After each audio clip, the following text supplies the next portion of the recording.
Hello again, Struck. Welcome back to another evening of streaming.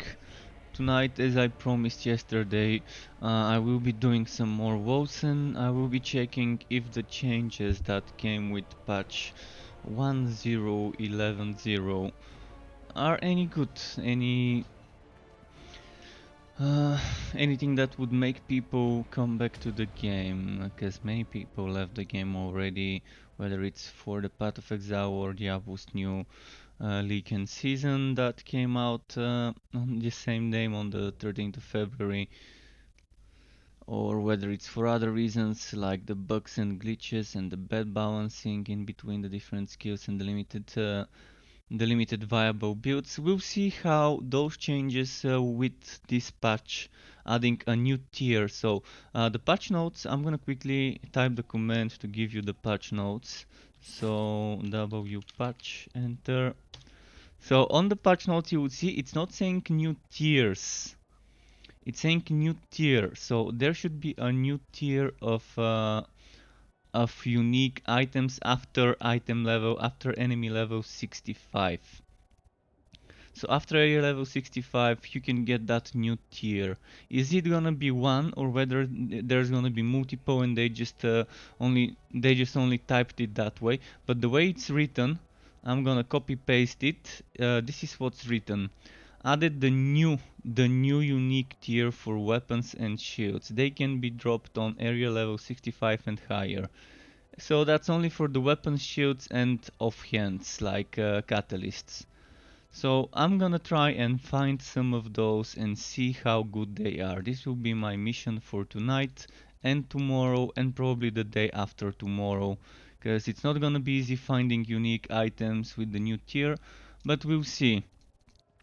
As usual, I will probably be running what I've got going on right now, which is a Havocorp setup. If anyone wants me to play a different skill, don't be afraid to ask. Just please don't ask me to play Bleeding Edge, it's just boring. I'd rather play something that's not Bleeding Edge. So I'm gonna be playing my typical summoner setup, summoner based survivability, and Havocorp will be doing the damage. This is kind of probably my favorite build to play right now. The pew pew pew build, as I like to call it, due to the due to the rockets. Okay. Getting some primordial affinity. How am I doing with the money? 34,000 gold. Okay, let's get some gold. Not the most risky venture, but if that's where you want them to go. So I think I gave away a lot of items last time I played and made some storage space. Okay, well, let's go. Let's go. I'm gonna be doing 163 level maps. Basically, enemies on 187 can drop the same strength of items as 163, because 163 items can give you the same amount of stats. So the same amount of ferocity, the same amount of material damage, resource generation, attack speed, wife leech, flat damage, crit damage, all of those stats. The best ones you can get at 163 or above. So 163 is cheaper to upgrade than 187. So if you want to be a bit of like saving a little bit of gold and affinity when upgrading the items through your city, through your projects, when you're upgrading the rarity and quality of items, you might want to be farming 163 stuff. If anyone wants to play with me, feel free to, but no, I'm not gonna be able to carry a 4-man team. Maybe 2-3 men I can try and carry, but on this build, 4 men, I mean, the damage is just not there for carrying a 4-man team. But if someone has good damage and wants to help me clear stuff faster, also gonna be welcome. If we have 2 people that are not as strong and 2 people like me and 1 more person that can clear stuff, then we can probably even do 4-man teams. And good afternoon, Dark Oasis, to you. I just noticed that you wrote. Sorry for noticing late. So yeah, for now the mission would be to find how strong the new unique items would be. So basically I would need to find new unique items. I will be saving up gold, and when I see the NPC with the unique items, I will be trying to what's it called, to buy the items from that NPC. Hopefully there's gonna be weapons and shields to test. But I'm worried that they only boosted the weapons and shields. Most of the cases why I wouldn't use unique armors is because they give very low stats. And I really want the unique armors to also get boosted.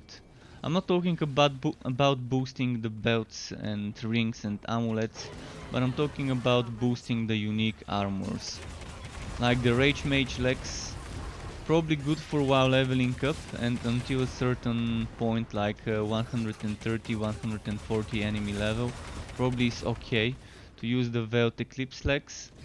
But then you end up losing a lot of defensive stats if you use them. Yes, it's giving you the ability to cast shadow spells without wearing a staff or a catalyst with those legs, but you're losing, as I said, a lot of survivability.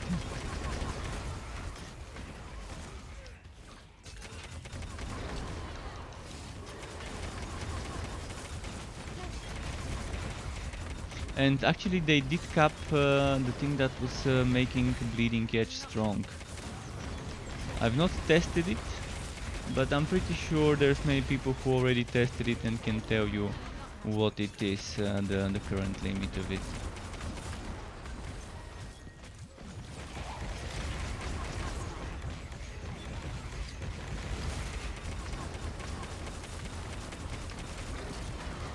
But I'm a big fan of this setup, by the way, if you haven't noticed. It's just so fun to play this build.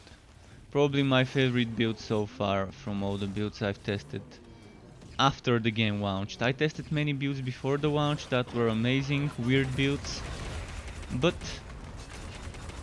that's the main reason now I want to test those unique items to see if I can make some weird builds like the ones I used to make in the beta.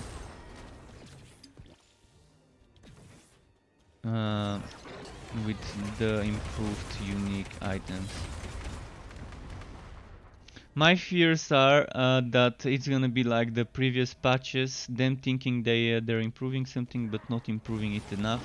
We'll see.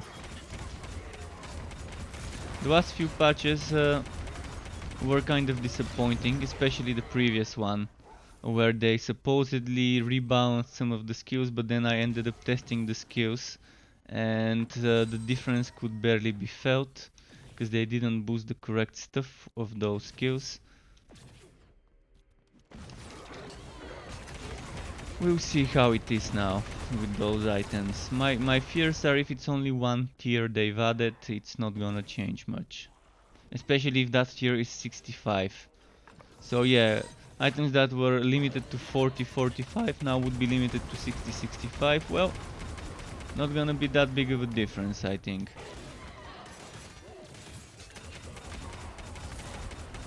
Let's get that Omen.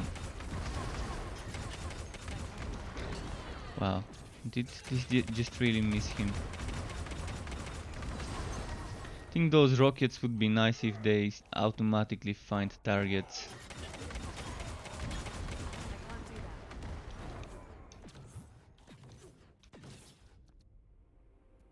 For the first target, then they pierce whatever's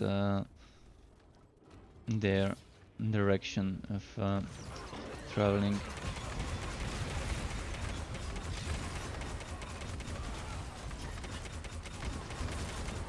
But yeah, have a corp with rockets, one of the best looking skills for me.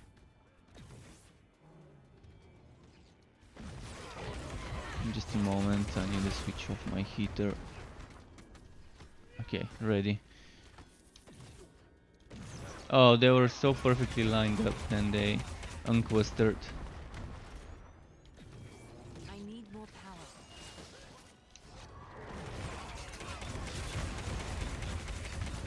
So as you can see, I'm using my typical anomaly setup. Group them up neatly and pew pew pew. And with the trial belt and mark of impurity, all those explosions when they die are actually what gives me damage. It's not the skill itself that I'm using, it's the mark of impurity.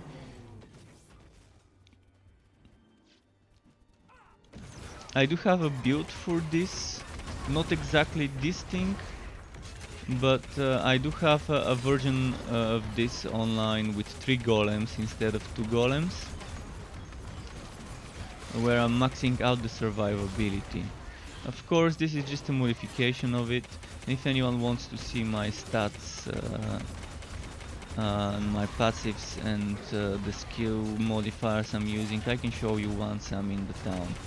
Just let me know.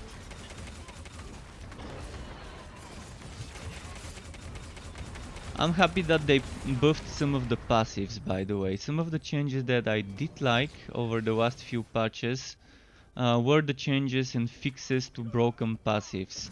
There are still a few that are broken and not working as advertised, as stated in the tooltips, but a lot of them got fixed, which is a pretty nice thing.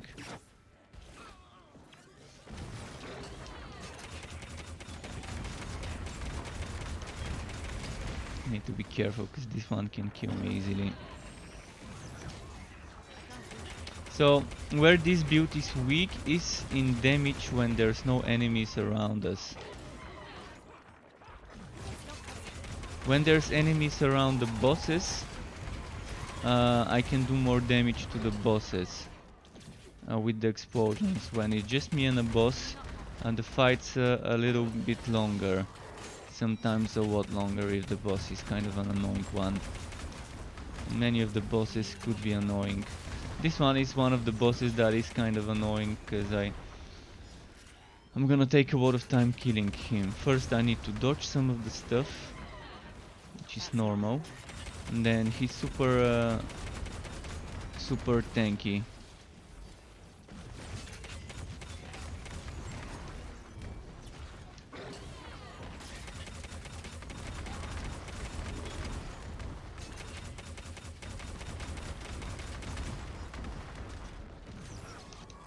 Thankfully he does every now and then summon some of those railgunners, but it's railgunners so it's hard to get them near the boss for wombo combo.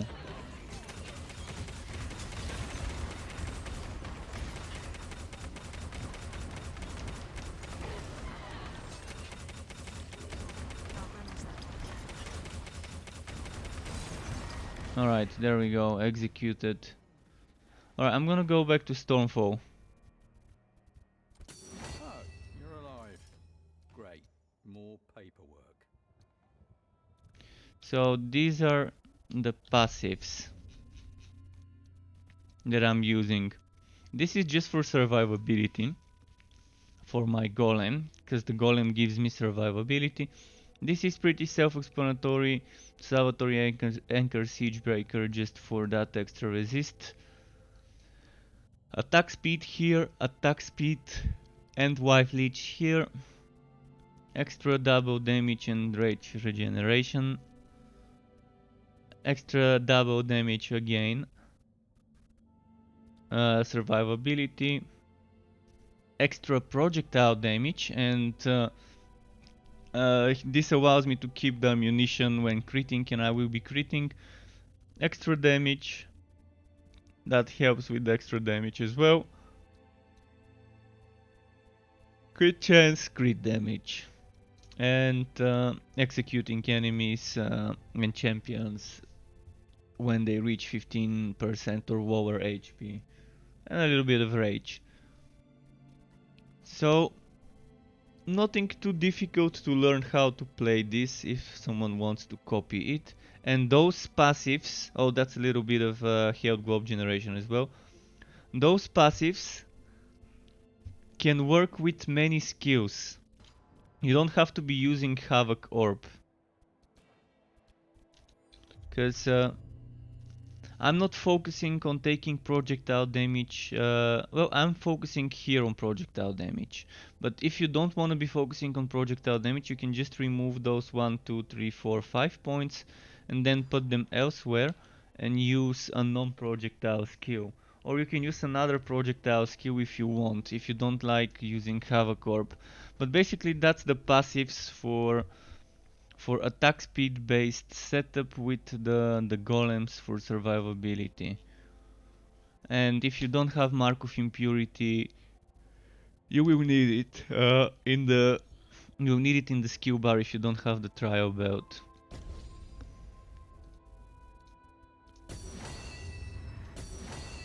Not that difficult setup to make and play.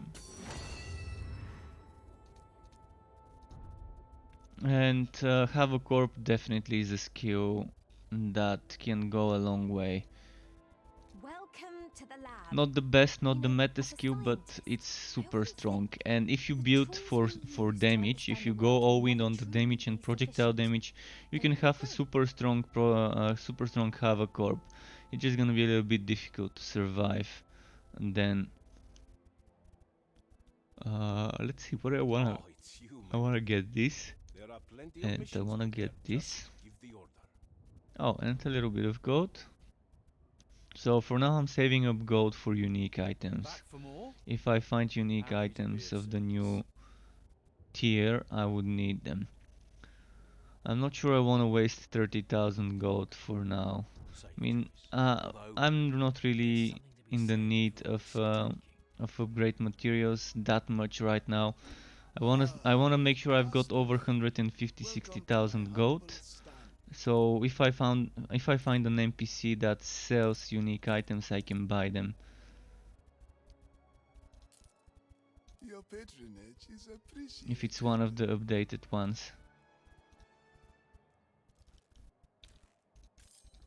Let's see.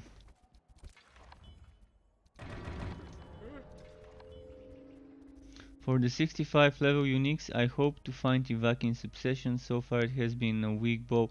It has been very weak bow so far. I can tell you, it's really fun bow, but it's very weak.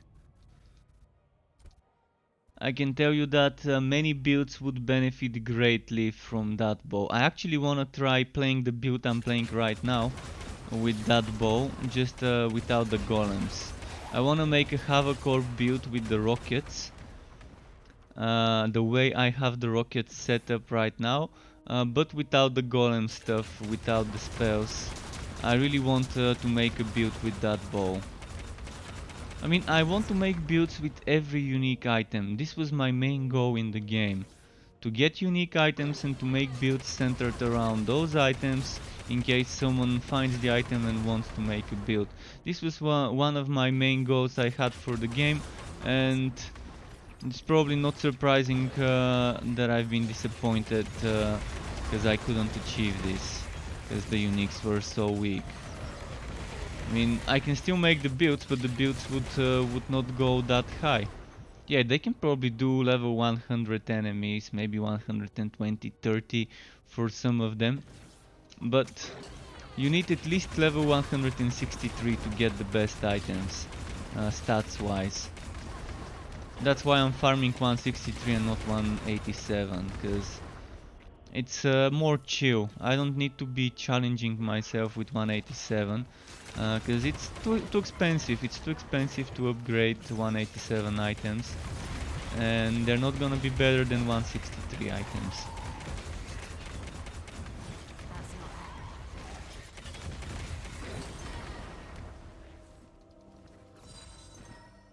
But Evacuating Succession is one of the fun, weird build bows that definitely. In the beta I actually enjoyed playing it. In the beta it was not as strong as a legendary, of course. It would never be as strong as a legendary of the same level. But at least in the beta everything was the same level. Everything was max level 20. I'm not sure why they even made level limits to items that are unique. Why didn't they make them the same way we have the other items?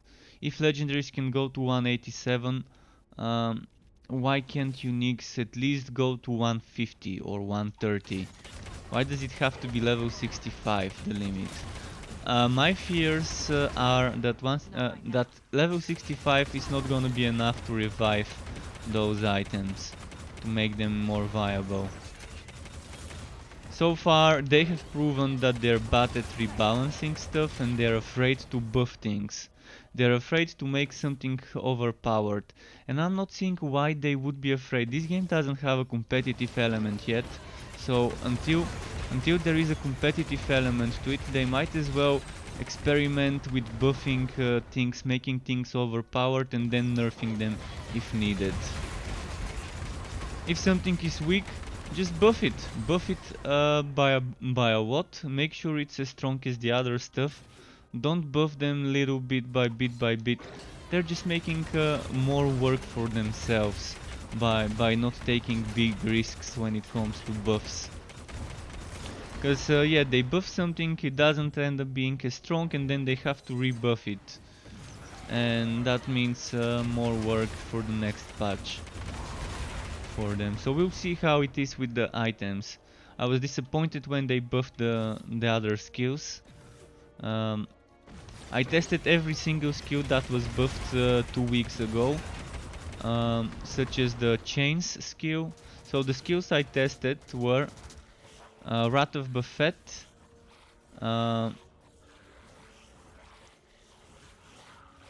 what else? Anvil's Woe. I can't find it. Oh, Anvil's Woe. So Anvil's Woe, Rat of Buffet I tested. Then I went to test things like spells. Like I tested Thunderstrike, I tested Infinity Blades, I tested Consuming Embers, Arctic Spears, even Sowerfall, but Sowerfall's fine. I think it's okay. It's not the skill that's gonna be doing that much damage. It's more of a utility skill. I tested the tier. The tier is okay. It's not that bad, but you need cooldown reduction for it. What else did I test? Annihilation, also tested that. And they just not as strong as they should be. They're still weak. And for the ranger things, Gunslinger's Brand, I tested it, but it's still kind of not as strong as I might want it to be. It's not as strong as some of the other skills that you could use. And Gunslinger's Brand mostly because it's broken. They still haven't fixed the modifier that makes it do more damage based on how many elements an enemy has. Maybe they did with this patch. Let's test it. Let's put it to a test. Let's equip Gunslinger's Brand and see. Basically, if an enemy has a lot of elements on them, it should be taking more damage. Not taking more damage, but I should have more crit chance and crit damage against this enemy. Let's test it. I'm gonna equip my pistol. That means I'm not gonna have Sovereign Shout. But I'm gonna test. I need to test it on a elite or something that's not gonna die immediately. Maybe this one would be fine.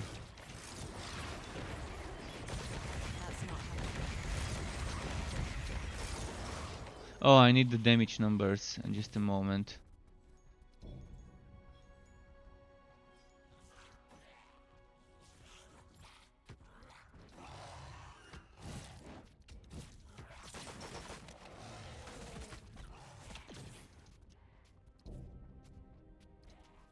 Let's only show crit damage.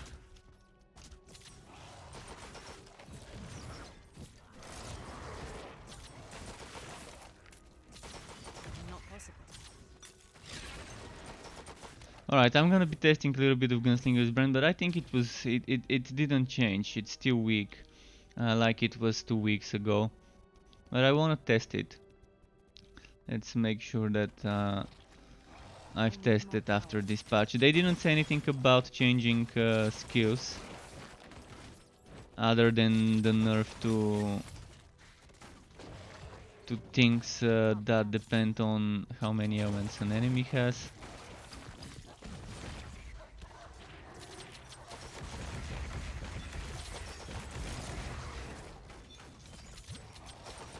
Not happening. Yeah, the damage is still 10 times less than it needs to be. The damage needs to be 10 times more than it is. I mean, when you compare this damage with this damage, things are just okay. Now I can't move. Perfect. I can't move. I can't use skills. The game glitched on me. Typical Wolcen. I always keep getting glitched and bugged in the game. I'm not sure how, but I'm attracting bugs in the game. And I can't move now. Okay, let's let him kill me, and then maybe after I oh, fuck, now I can't even resurrect. My character is just glitched. Maybe I need to equip my dagger again. No, I can't. I can use my skill, but I can't move.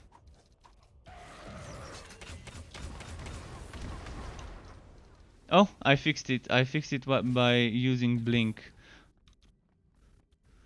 Phew, that was weird.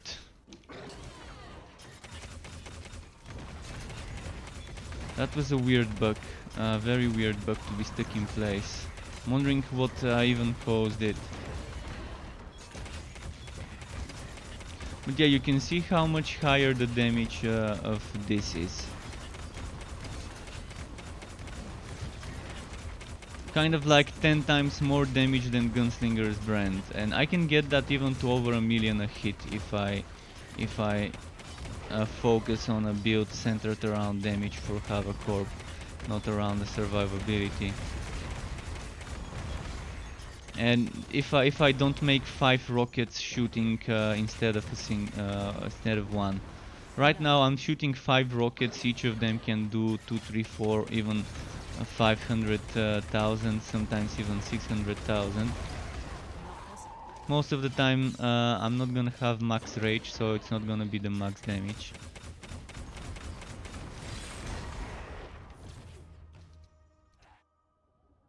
And Gunslinger's brand just doesn't compare.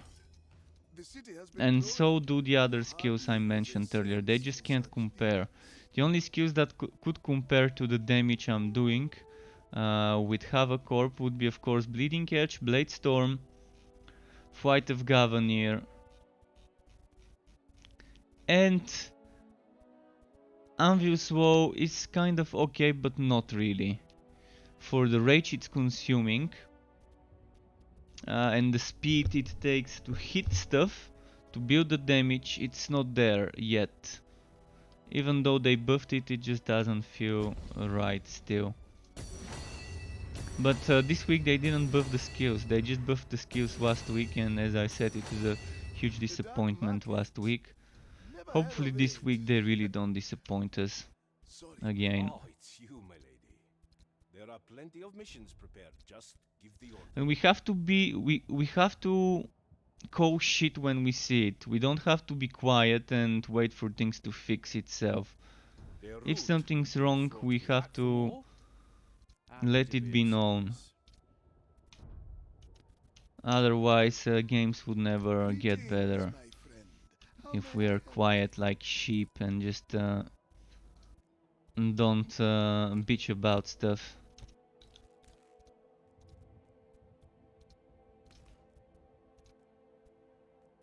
Greetings, my friend.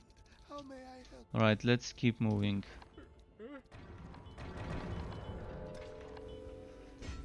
I'm hoping to find the NPC with the unique items. And yeah, Evan, I don't like using the damage numbers. This game is horrendous when it comes to the damage numbers. Because all I'm seeing on my screen is damage numbers in big fights. That's why I'm gonna disable them. I normally play without them now. When I'm testing stuff, I put the numbers back. But all I'm seeing in big fights is just damage numbers. I'm not seeing the enemies, I'm not seeing my skills. I'm just seeing the damage numbers.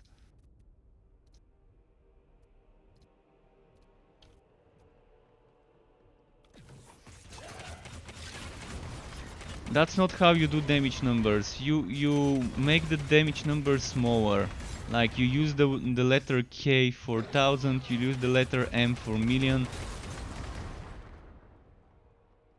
You wanna condense those. So yeah, if Wolcen developer ends up watching this, it's 2020, guys. Stop using big numbers. Condense them. Even games like Chaos Bane have condensed numbers using M and B. I don't really care about the last few numbers. I want to see something like 1.3M or 1.32M, 1.32K, something like that. That would work. Or 5.01K, 5.01M, something like this. It's not that difficult. Or 10.12M, 10.7M, etc. So the number, and then two points after the decimal or whatever. Just Chaos Bane is a perfect example of how damage numbers should be done. And this is just a friendly suggestion about a quality of life feature that many people would enjoy. And it would remove all the clustered text on the screen that's making me watch numbers instead of myself playing. I'm a big fan of damage numbers in games because I like to know what damage I'm doing. Right now I already know the damage. I know what the maximum damage I can do with this build is.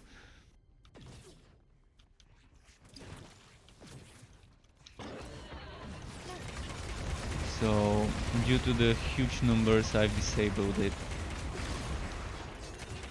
I know there's a small team in Wolcen. Wolcen devs were 40 something people when the game launched.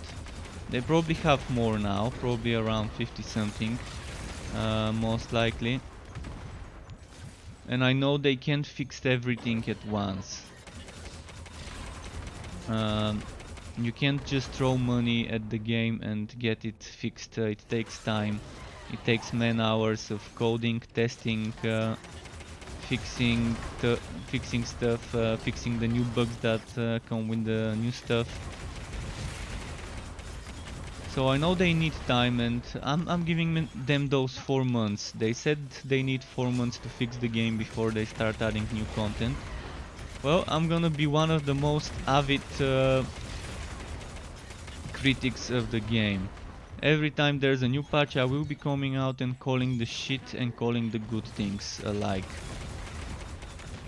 Right now I need to find the new unique items and see if they're as good as we were expecting and hoping for them to be, and as they need to be. I'm fearing that they won't, because level 65 really seems like a low level. If that's the level limit they're gonna be adding to the unique items. We'll see. If anyone wants to play together, let me know, by the way.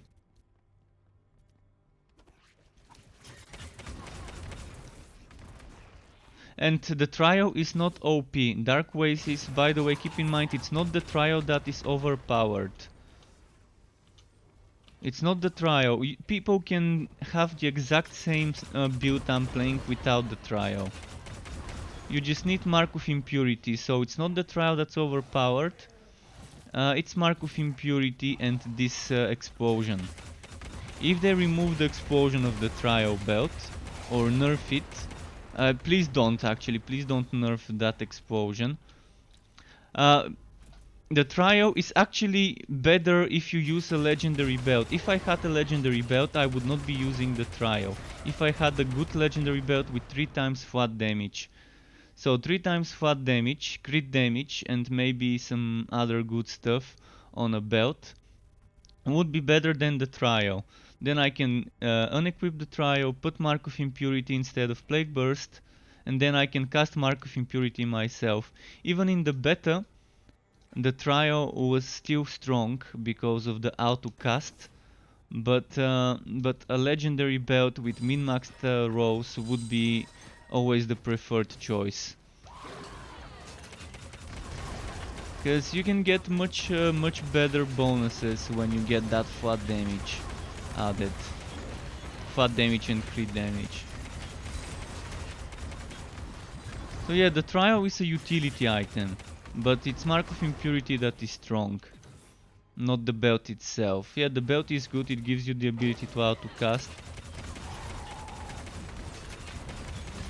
And yeah, it is super hard to get, but as I said, you don't need the belt to be strong. You just need the curse in your skill.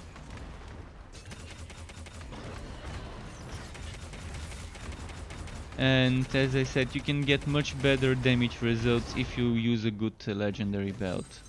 It's always been like that. It's just super hard to get a good legendary belt with the right stats. Right now the whole crafting system is so broken, it feels wrong to even use it, because the RNG on top of RNG is just there's no way to get a good item unless you're super lucky. And if you leave it only to RNG and don't give us control, then you might as well just remove those reagents and just add only one of them. I'm just disappointed by how they were falsely advertising a lot of control with the reagents, and then we didn't get the control we wanted with combining gems and using reagents based on the socketed gems of an item. And they've never said anything publicly about, at least that I know of, publicly about why they did so, why they were saying that we would be able to control the outcome of a crafting, and why we are not able to control it now. It's so random that I would be using a gem, an amethyst, that can give me, for example, attack speed and other stuff, and then I would get poison, which comes from the green gem, from the emerald, and then I would use emerald and I would get the attack speed that comes from the amethyst. So it's not even giving me one of the 9 things on a gem, because you know each gem has 9 stats that they can give based on what socket they are placed into. So if the system was giving us one of those 9 things when we socket craft, it would have been still fine. It still would have been random, but at least you would be limiting the randomness to 9 things that you can get when this gem is socketed and you reroll the item. But now we're getting things that are not even on the gem itself, which leads me to believe it's completely broken and not working at all.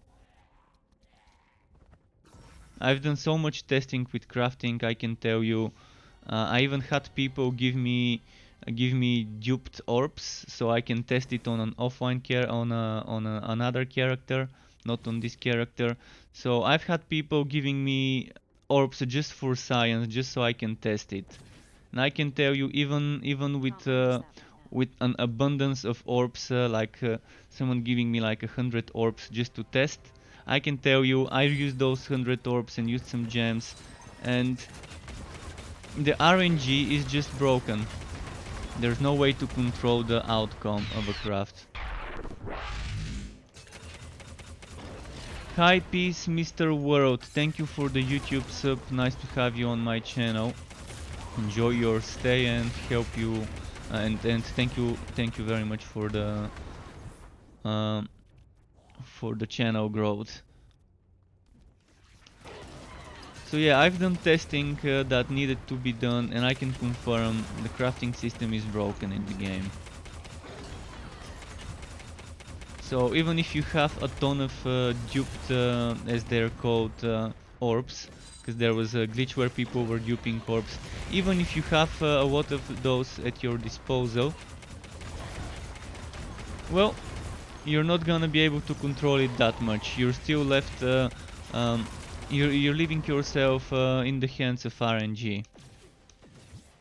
So, kind of a disappointing letdown. I can give you a link to the patch notes, and not patch notes, but the preview notes. The preview of the crafting that they were promising, how they're saying that we would be able to control the outcome, and I can show you how we can't.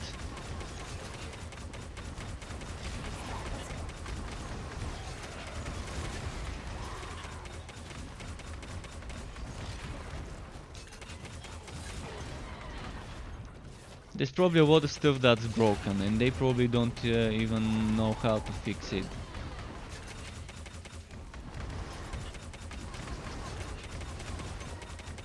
I have managed a few times, a very few times, to get what I wanted. For example, let's take those gems. So I've managed a few times to put a gem like this and maybe get Sacred, or put a gem like this and maybe get Shadow, but I'm not sure whether this was just wacky RNG. Most of the times I would put this and then I would get something that's not even on the gem. So you can see here I've got a weakness chance score on sacred damage, and all sorts of other sacred stuff, and here I've got shadow.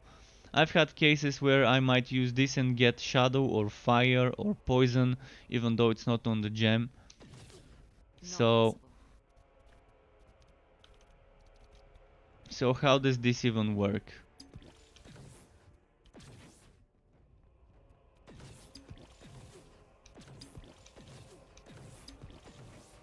No. Alright, let's keep moving.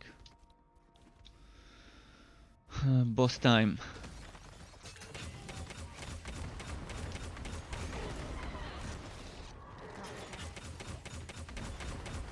I wish there was enemies around him. I mean, there's those simulacrums, which is good. Still something to explode in his face.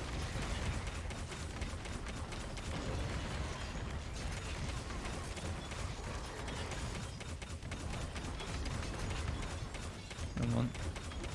Could I pull them together? Let's pull them together.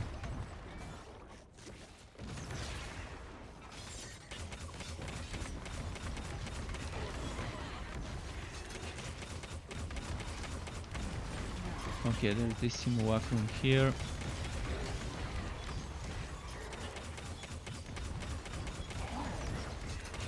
And he should explode soon. When he's at 15% HP, he does explode.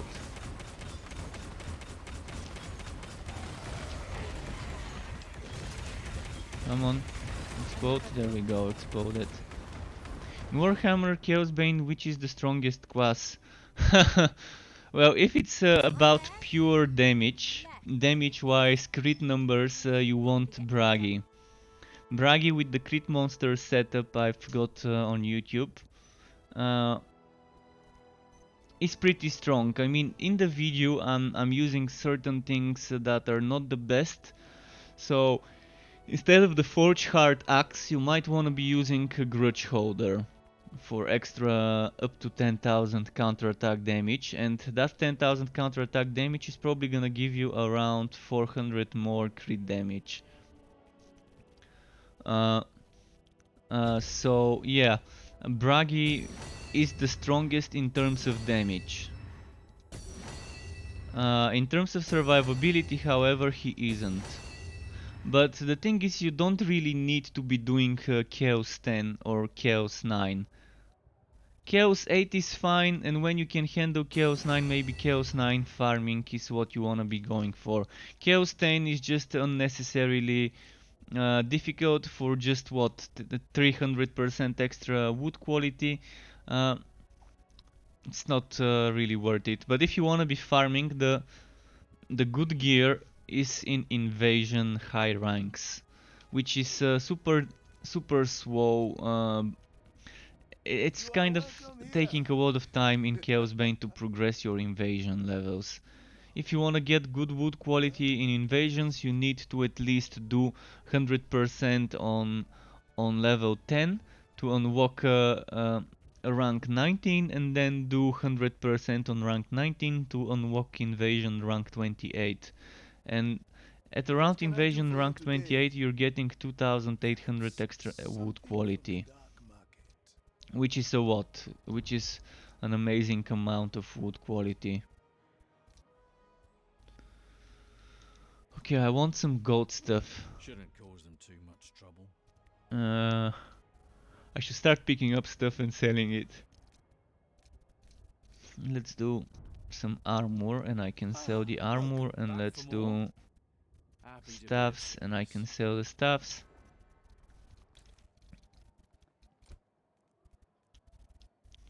Huh. That's actually not bad. Not bad for a two-hander. I mean, yeah, it does have frost instead of toxic or physical to go with the material one, but it's pretty decent.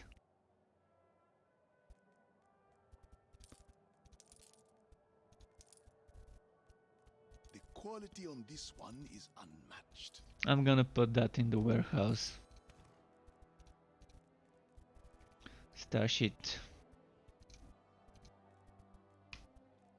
If anyone wants this, let me know, I can give you that. There's a ton of gear I can give you. If anyone needs some gear, name it, I might have it, if it's not a unique item, of course. Of course, I'm not talking about super OP min-maxed items, but I've got a lot of crafting bases that you can end up making into a good item. Just a moment, there we go. Don't be shy. But yeah, with Chaos Bane, Bragi can do the highest damage numbers out of all of them. He's just not the most reliable when it comes to survivability. But in my final few streams, like last week or so when I was streaming for the last time, Chaos Bane, I did figure out some good ways to play Bragi. Mojave has everything a soldier needs. With the changes that came. Dungeon with a high amount of chests. Maybe we're gonna get some uniques now.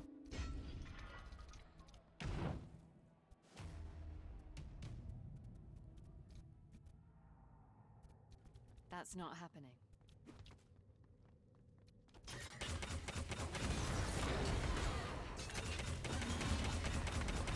Alright, let's keep moving. Not right now.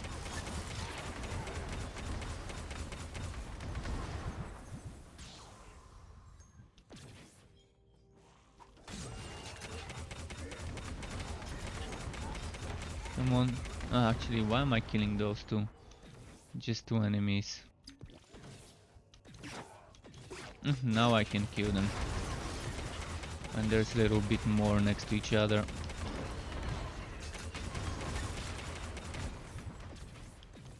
But yeah, playing this setup is all about grouping them up, clustering them, and then doing this.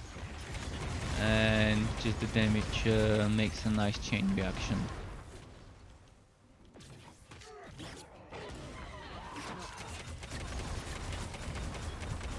And all about survivability from the golem. I'm a big fan of golem based survivability, and most of the builds I've been making lately have been about that. I've not been uploading those builds on YouTube because I'm just waiting for things to get better before I go back to making builds for this game. Which is kind of disappointing because I really want to be making builds, I love making builds for games, but if the game doesn't feel fun and if I don't like the builds that I can make, I'm not gonna spend my time editing videos for the builds. For me, a build is viable if it can do 163 within a reasonable amount of time. I'm not talking speed running, I'm talking clearing it without problems, and if played well without dying. If played well, of course. I mean, someone could have the best build and still die. Although, if you're playing with the triple golem build, you're probably never gonna die on this difficulty. Of course, triple golem build doesn't have as much damage as this one. But if you wanna be face tanking everything, triple golems is the way to go.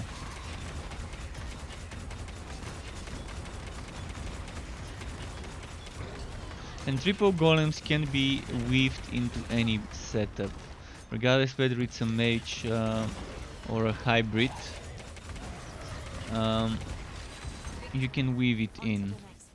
Even in melee builds, if you have items that give you livor mortis, for example, you have a shield with livor mortis or a sword with livor mortis, you could still use triple golems.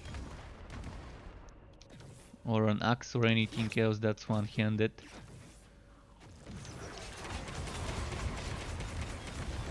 This is one of the good things about Wolcen.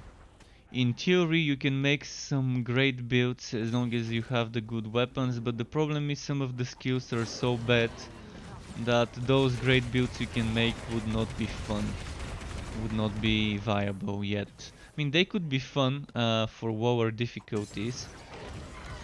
As I've demonstrated multiple times, some builds can be amazing for the lower difficulties. But the damage is just not there yet for the high difficulties.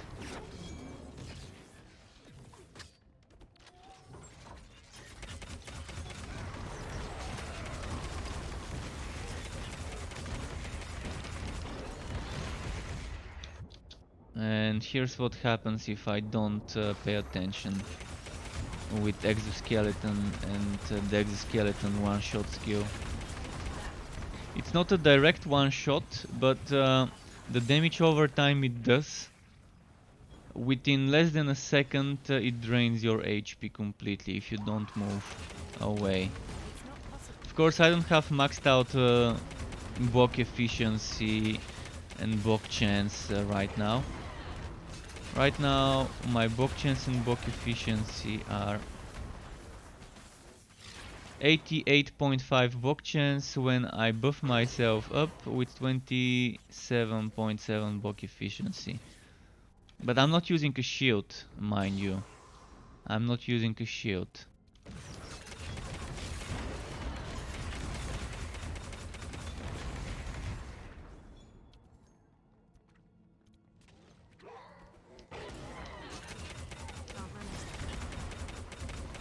So there's that as well.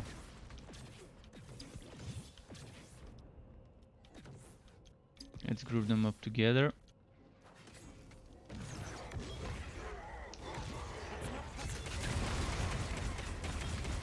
So in this setup I'm playing, the only thing that that's important is the Havoc Orb, the Golem and the Anomaly. The rest is flavor. Flavor for moving with Aether Jump, but someone might wanna prefer moving with Warpath. Aether Jump's also nice to dump willpower to get rage. This one is just for extra resistances, block chance, attack speed, wipe leech, movement speed, depending how you set it up. It's definitely not necessary, and if you're playing it with a pistol and not a dagger, you're not gonna have access to that, but you can get something else. And this one is another flavor. It could be Sour Foe, it could be anything else, it could be Winter's Grasp, whatever you wanna put there. It could even be another attack, although I strongly suggest using a spell so you can dump the willpower. Another thing that works very well in that spot there is Tear of Ethelio. The Tear of Ethelio could give you could give you some good stuff. Let's make it fire and damage over time. And let's make it cost more willpower so we can dump willpower with it.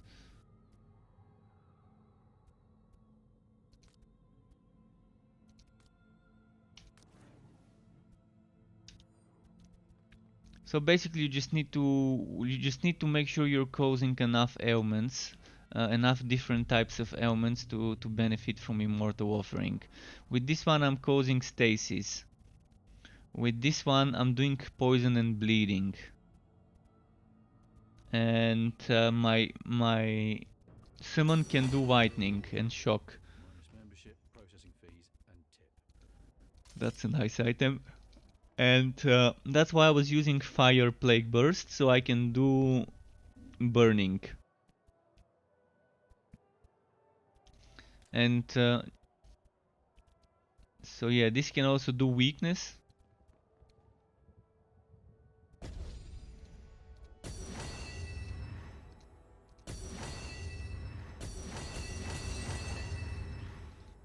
So yeah, I'm still trying to get a unique item. It's probably gonna take a while. I might not even get a unique item today, and I'm gonna continue farming in the next few days, trying to get some of the new unique items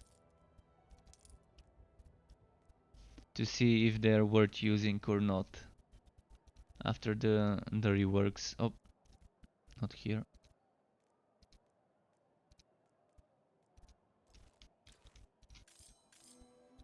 Also, is there a website where we can post gear for trade? I mean, not a website, but I think in the Discord channel you could do it. I think someone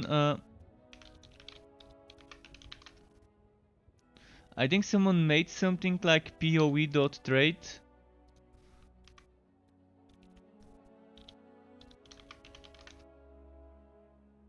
I think someone made it, but I'm sure people probably stopped using that. I'm not sure. I'm not sure about the trading really. I was reading some messages like a month ago in the official Discord channel about people registering domain names for wlcn.trade and stuff like that, but I've checked those domains, they still don't have websites on them. So they probably gave up. They probably bought the domain names so no one could snatch them before them. But that's as far as it probably went. Maybe there's something else to do, but for now your best bet is going in the Discord channel when it comes to trading. The official Discord server has a trading channel. So this is the only thing I can think of as a place to trade stuff. Somewhere dangerous by any chance?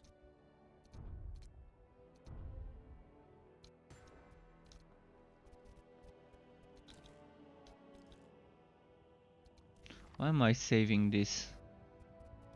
I don't even know why I'm saving this. Let's sell it.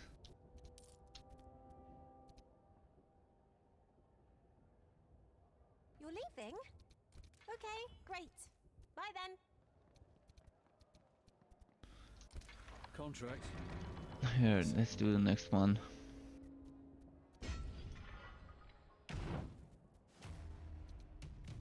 It's sad to see this game's player base bleeding out so badly shortly after the launch, but it's for a good reason.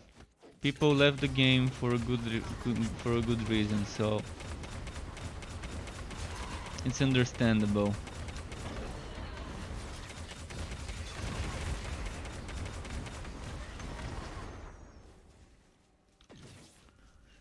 But there's definitely a lot of things that need to be changed. It's not just a little amount of things that need to change, and they know it. That's why they said they need 4 months of updating, polishing, rebalancing, etc. before moving on to releasing the new content that they have been planning to release shortly after the launch. 4 months delay is it's not that bad. if we know that after those 4 months everything would be okay, there won't be problems with the servers, with the glitches, with the duping, with the other exploits and all of that. If we know that in 4 months everything would be fine, people can take a break and return. Games can redeem themselves. The same goes for Chaos Bane. Chaos Bane had such a huge negative start. A negative start, negative launch, so maybe it's better to say it. It was even worse than Wolcen. When Chaos Bane launched, people were complaining that things are dropping too easily, that they're getting wood too easily. Because red items in Chaos Bane were the best items back then.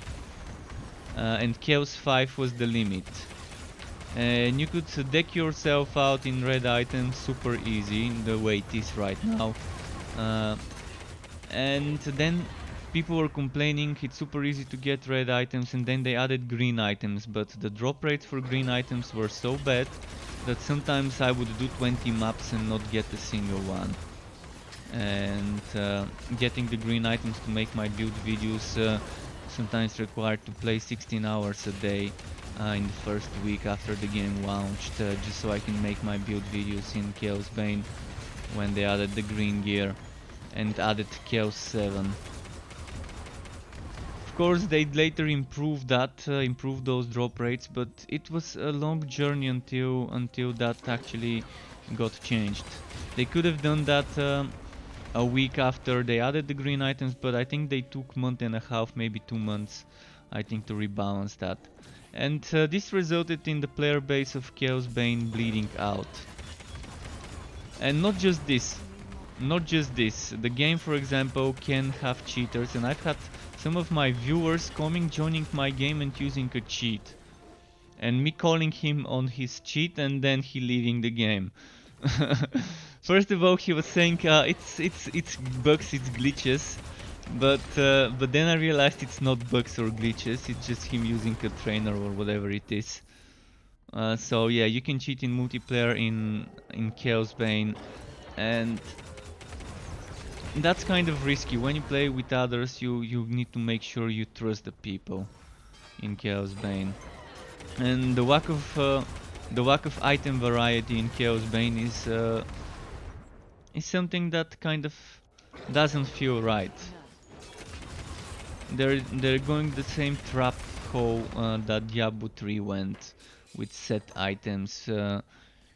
Collect 5, 6, 7 pieces of this set and you're done. Then you don't need to collect much more, just better versions of those items. That's not the way it should be. Just look at games like Last Epoch. They're handling itemization splendidly. Like, the sets they've got are 3 item pieces, no more, just 3 item pieces, and they're not that much better than unique items. Sometimes actually I would prefer to wear a unique item or a rare item that I've custom crafted than a set piece. So little small sets of 3 pieces is the way to go, I think, in games like those. You could either mix and match some sets to have multiple sets of 3 pieces, or mix and match one set of 3 pieces with some custom crafted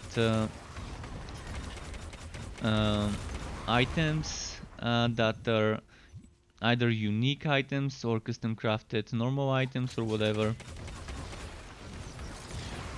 And yeah, Last Epoch is amazing when it comes to that part, to the itemization. And Torchlight Frontiers is doing something similar. All legendary armors are sets, but you don't need to be using 6 pieces to get the most of it. You need 3 pieces. So you can mix and match 3 pieces from this set and 3 pieces from the other set to get specific bonuses. So in Torchlight 3, previously known as Frontiers, I'm a big fan of those changes that they made to the sets. soft sets is what they're calling them. And that's a great way of doing it.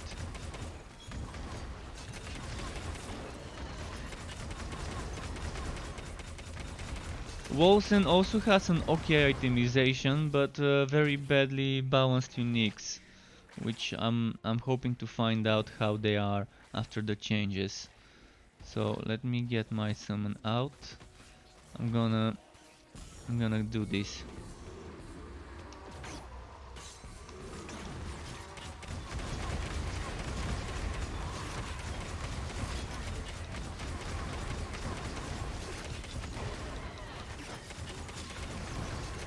I have to kill all of this before the timer runs out. Kill.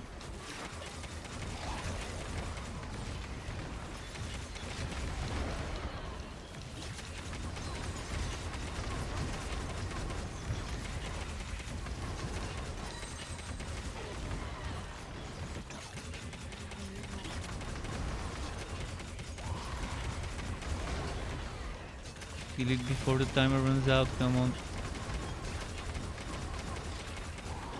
Did I kill them all?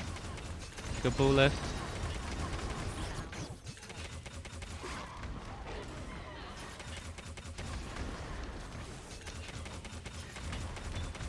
I think I missed one chest. Yeah, I missed one chest, maybe two. No, just that one here is what I've missed. So I've opened 4 out of 5 chests. Well, not bad. A nice greed shrine. My kind of shrine.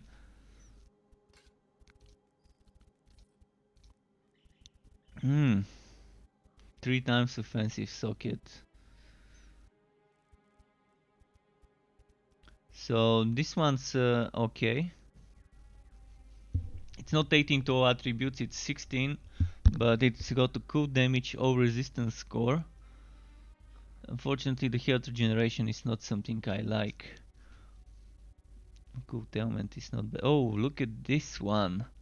That's a bad boy. Aether Sacred Physical. Physical is to attacks, the rest is to spells. So for hybrid builds like the one I'm playing, this is not bad. Material resistance score, and I can add one more thing here. I can try and add piercing or ailment inflicted on it. What about this bad boy? Attack damage, spell damage, what? Crit chance score, attack speed score, health regeneration. Alright, nothing too fancy.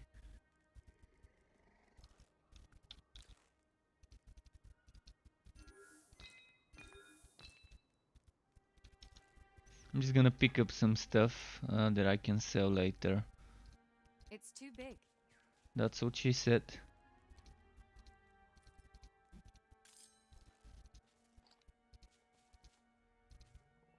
It's too big.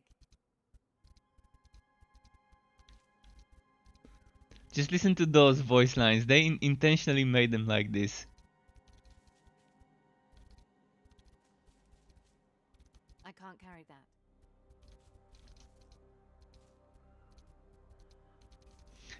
She sometimes says it's too big or that won't fit. Come on, say it again. Say it. Nope, that won't fit. See, in this one. It's like intentionally making it for that's what she said jokes.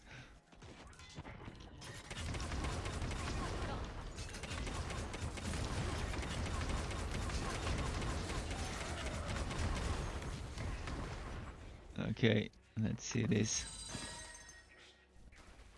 Am I done with this map? Oh, not yet. Wait, there's an elite here? Oh, it's rear.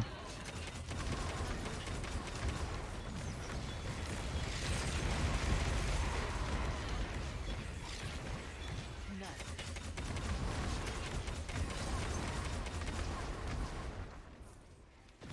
Alright, let's keep moving. But as you're seeing, I'm not trying to speedrun maps or anything, I'm just chilling, killing stuff. I'm not trying to be doing maps in under a minute or two. It's just not my way of playing games. There's plenty of other people who are doing that. I'm doing my own thing. So, if you're wondering why I'm so slow in completing the maps, I just don't care much about being meta or being the best at something or whatever. I'm just chilling. Killing stuff with my own pacing. Eventually I would find those unique items. And I would be able to test if they're Can't do that. any better than they were before.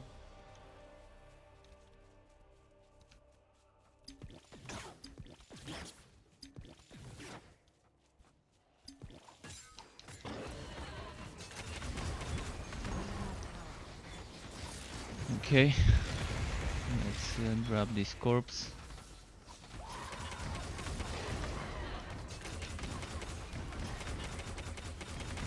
Still wondering what's better, using this or using Plague Burst.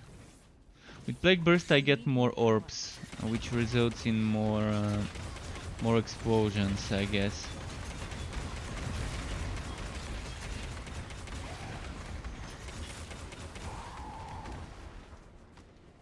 I can't carry that.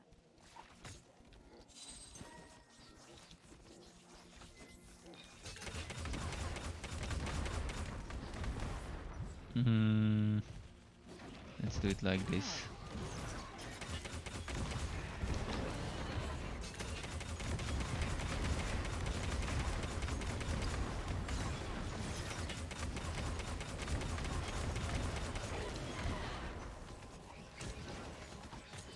I need more power.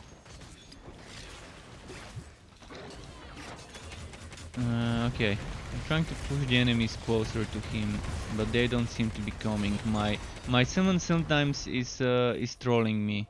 The summon would sometimes stop the enemies from coming next to the elite when I'm trying to get all the enemies to come to the elite so I can use them as explosion dummies. I'm gonna go back to Plague Burst. Actually, let's show you a little bit of Solar Fall. The fire damage Solar Fall. Just demonstrating the different ways I play the build.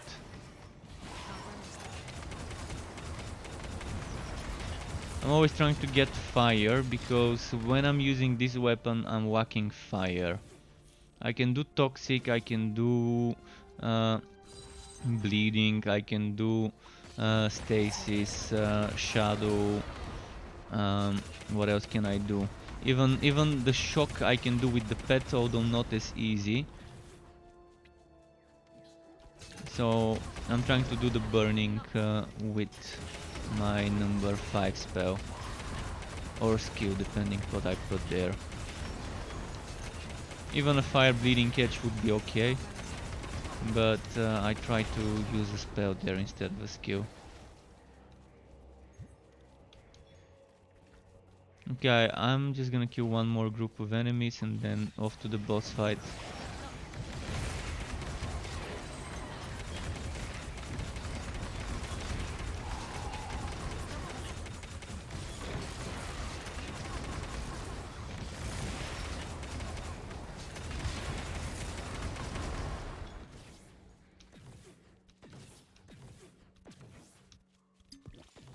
That's not happening.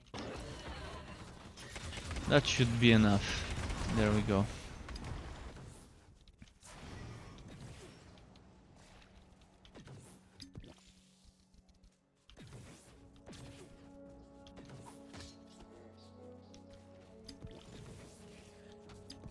By the way, for mobility, I'm a big fan of combining Aether Jump with Warpath in the same build, if you can. You're not gonna get better mobility than that. Can't be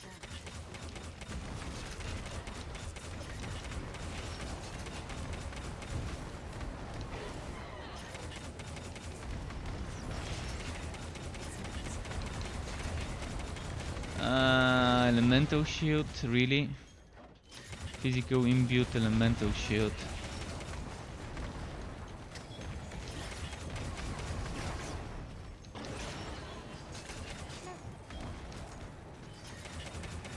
This is gonna take a while to kill, but we're gonna get it.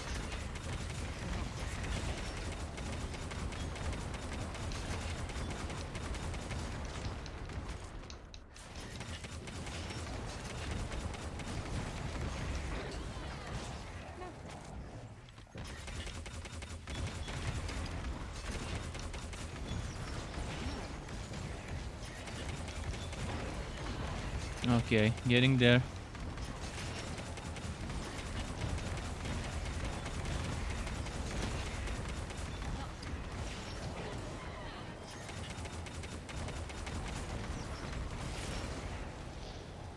Alright, next. Oh, you're alive. Great. More paperwork.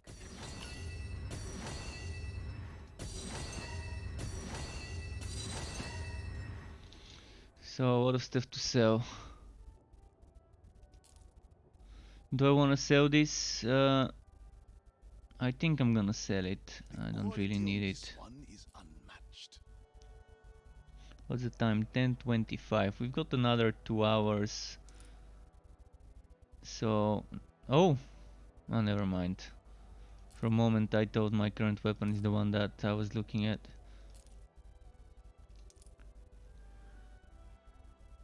Do I want to keep this? I don't really want to keep this. I've got better ones. A fine item. Thank you very much. This is a fine yellow item as a crafting base, but very all over the place. So out of those, I'm gonna sell that one and keep the other two.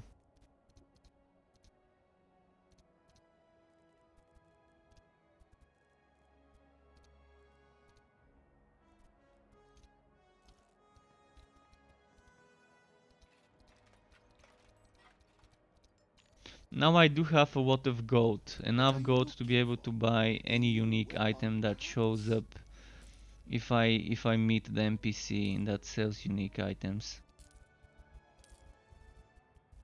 Hopefully we get a weapon or a shield Always the best value. for sale.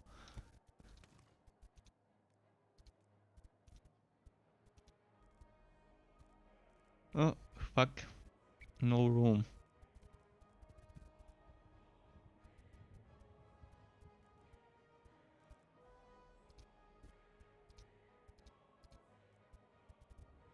Alright, what's that? An echo. Let's try and use it on something.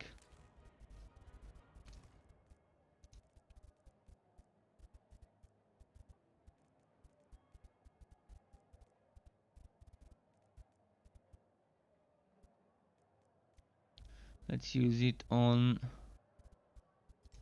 this one.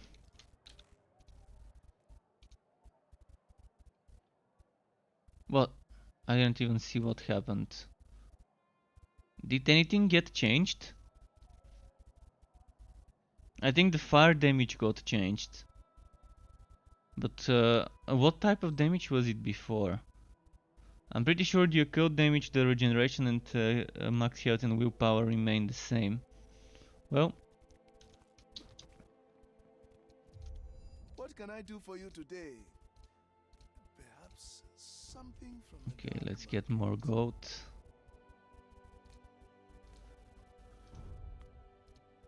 What are you? What? Oh, sorry, my lady. Where More are you sending gold. the seekers then? Maybe some pistols to sell for gold.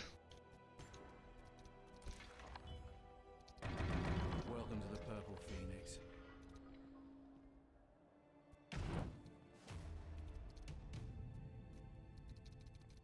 What's this? Oh, life leech, nice.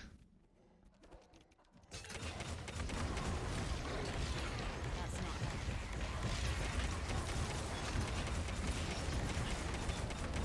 And there we go. So yeah, I'm hoping to find some uniques. Come on game, I know you wanna give me a unique. Any of the new ones, the newly improved ones would be fine. To test those weird builds we used to do in the beta. I miss the weird build crew times. in the beta. We were having so much more fun before the game launched, testing different builds, because everything was level 20 back then. The unique items were maximum level 20, the character was maximum level 20, and the enemies were maximum 20 plus 55, I think. 75 was the maximum enemy level. And everything was more balanced when it came to unique items being viable for the best builds in the game. So we'll see how a level 65 unique item here would compare against the level 163 plus legendary item. I need more power. Just need to find it first.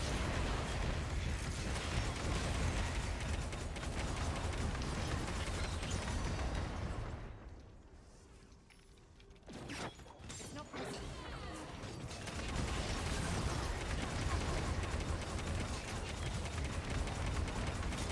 Okay. Anyone there? No.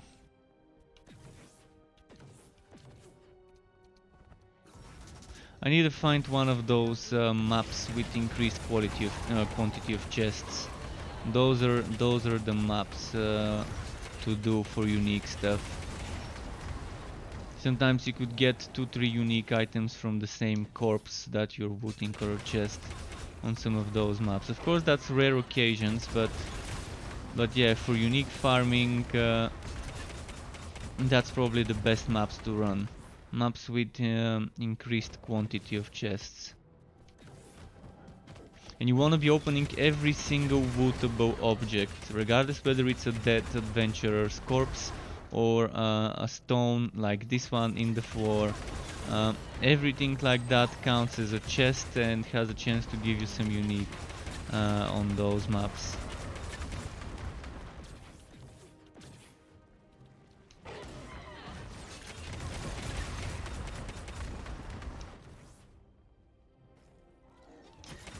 So hopefully I can find one of those maps. I wish we could craft some of those maps. We can craft the Uber bosses, but that's it. That's all there is. We can't craft some of the other maps for Wealth Omens and other stuff. Wealth Omens maps are also nice, but they're still laggy as shit. Even though they nerfed it, nerfed the drops, they still didn't do the drops the way they should be. Should be dropping one big pile of gold instead of multiple piles of gold. Even though it's now dropping every 10% HP, I think. So at 90, 80, 70, etc. percent HP it's gonna be dropping. Still drops multiple piles of gold, which when there's a lot of people hitting it, there's just a lot of calculations and it still ends up lagging when doing those Wealth Omens. My build actually right now is not good for Wealth Omens. It's not as high damage as it needs to be. I think there's a way, I've said it multiple times in my stream, there's a way to fix Wealth Omens. First of all, make every hit do 1 damage to the Wealth Omen. Regardless whether you normally hit for 1 million, 1, 2, 10, etc. Doesn't matter how much you normally hit enemies for. On Wealth Omens, every hit should be 1 damage. And then Wealth Omens should have like 50 or 100 HP. That would mean 50 or 100 hits need to be done to them before they can die. And let's say every few hits they drop gold. RAM sheet, the update, well, nothing really changed besides unique items having a new tier. At level 65 or higher enemies, there's new tier of unique items. I still am trying to find a unique item. So it's gonna take me a while until I do. I'm saving up gold now in case I find the NPC that sells items. And even if I find a unique item, it's not guaranteed it will be a weapon or a shield.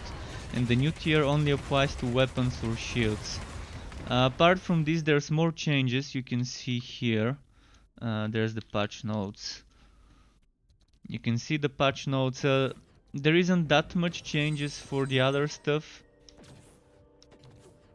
There's a nerf to some things, such as the modifier on bleeding catch that makes it do more damage to enemies based on their ailment stacks. So this is capped. And other things that have such similar modifiers have also been capped, but the other things that have such similar modifiers don't work. At least they didn't before. So I'm talking about Infinity Blades, I'm talking about Plague Burst. So Plague Burst has this thing: increase the damage dealt by the explosion for every ailment stack an enemy has.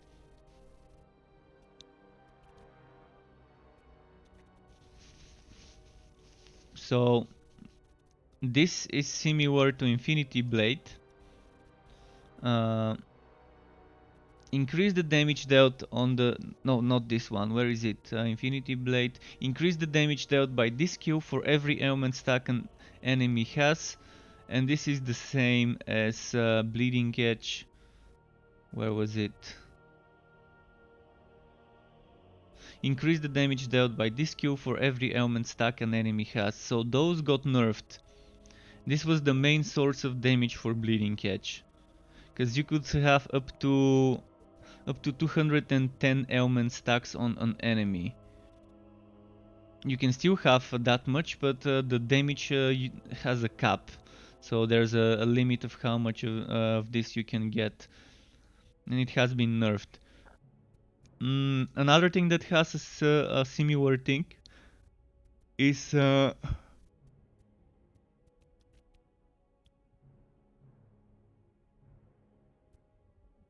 this: increase the damage dealt by this skill for every ailment stack an enemy has. So Bladestorm, Bleeding Catch, Infinity Blade and Plague Burst. That's the things I know of having such modifiers.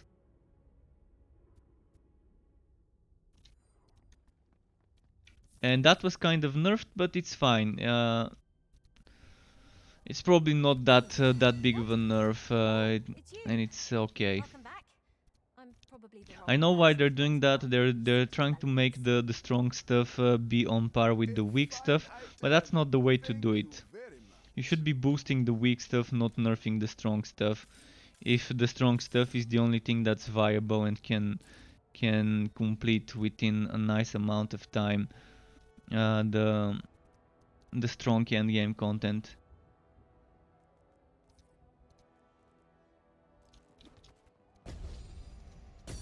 So a couple of weeks ago, when there was the previous patch, 1010, they supposedly buffed a lot of skills, but I tested them back then and they weren't as strong as they need to be. Yeah, they were slightly better, but the changes were barely noticeable. So some of the things that supposedly got buffed barely did more damage than my basic attacks. So you can imagine my disappointment yet again a couple of weeks ago with the previous patch. I'm suspecting that this patch would also be a disappointment because the next unique tier is 65 and it's gonna make them as strong as 185 items, or 163 items, or 187. Anything after 163 is not gonna be as strong. It's not gonna be stronger. So we want 163 or higher items to get the strongest stats on an item. Let's do this. Sorry, my friend. That's why I'm doing 163. It's less expensive to upgrade. If I were to go here and use increase item quality, look at the 180. This item is 180. I can't show you right now, but this price goes higher the higher the item level. So with 163 you're getting the best of both worlds. The best price per upgrade, and you still have the maximum Pick me up a possible souvenir. stats that can roll on an item. And killing 163 enemies is much faster than 187. So right now the only reason you would want to be doing 187 is for XP. It gives more XP. And you can probably sell the items for a little bit more, but the main money is not gonna come from selling items unless you do it all the time.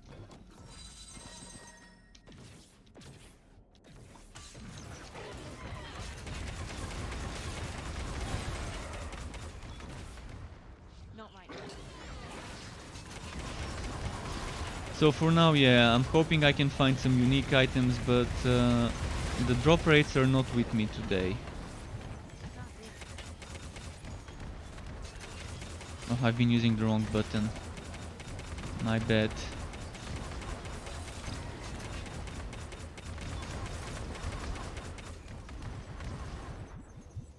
Oh, a Nomen. Let's catch it.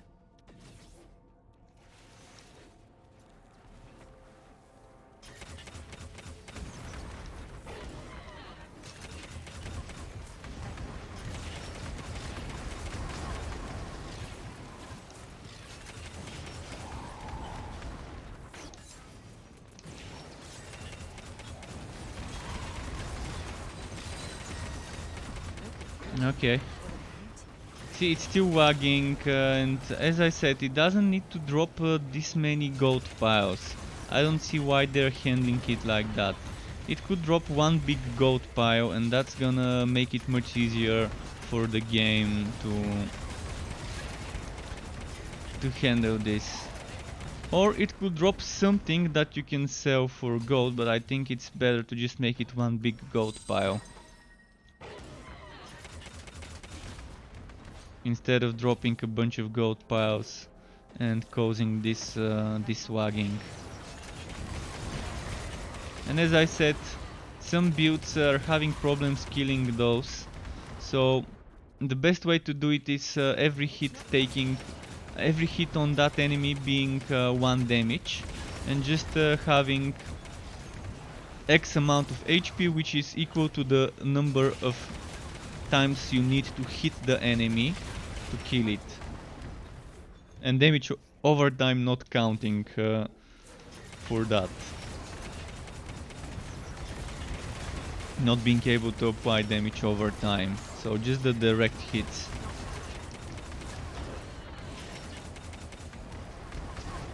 Although even if damage over time ticks up Y, it's not gonna be that overpowered.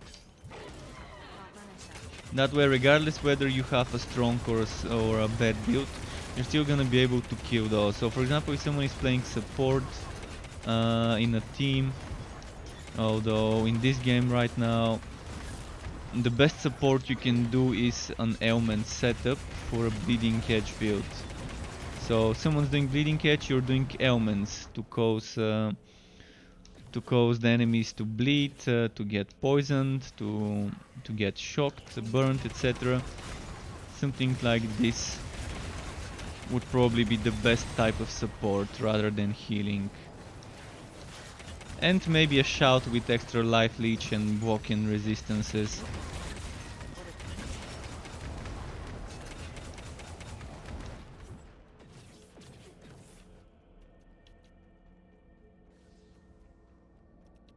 Alright, I'm gonna go down this way.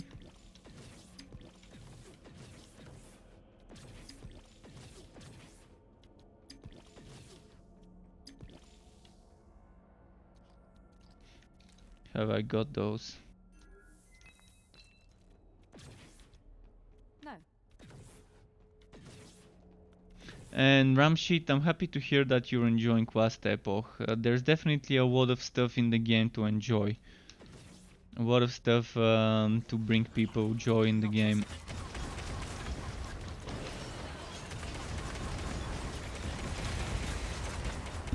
There's a lot of variety in Last Epoch, a lot of variety in the builds, and they did improve the performance, but there's more to be desired performance-wise.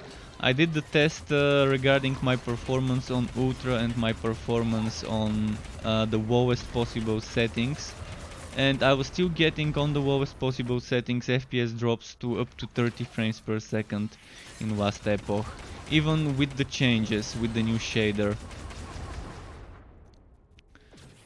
Some people are saying that the windowed mode I'm using is causing it, but I can't play the game without a windowed mode when streaming it for last epoch.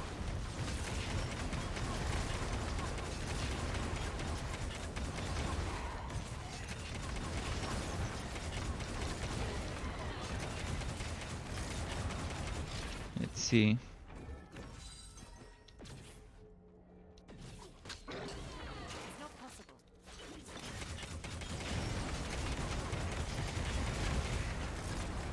Okay, let's keep moving this way.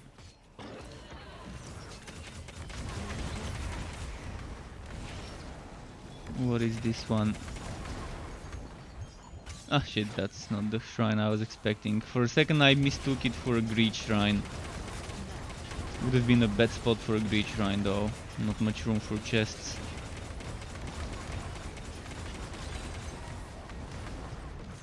It's not possible.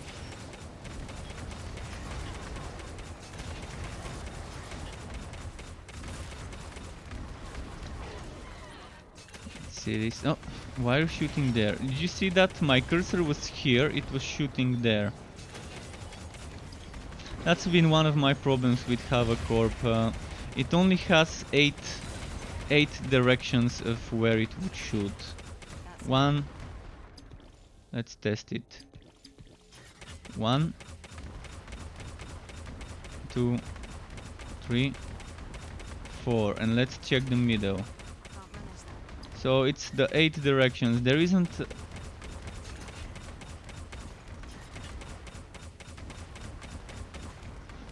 like more. So sometimes you would try and aim at an enemy and then it would shoot next to it and you would miss it. It would have been nice if we had 16 possible directions where you could shoot instead of 8. I need more power. Or even 12, but I think 16 is what we need. Because it's north, south, east, west, and the northeast, southeast, northwest, southwest. That's the directions you could aim and shoot at right now.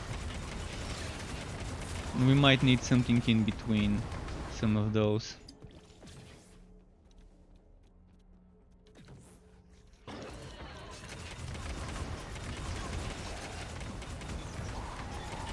It's not possible.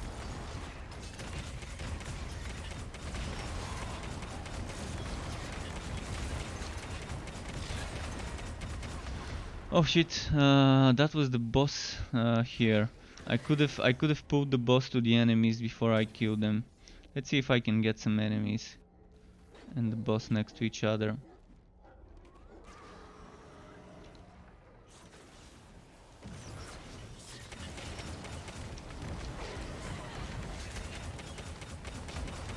This one's a tough one, so it's gonna take a while to kill it.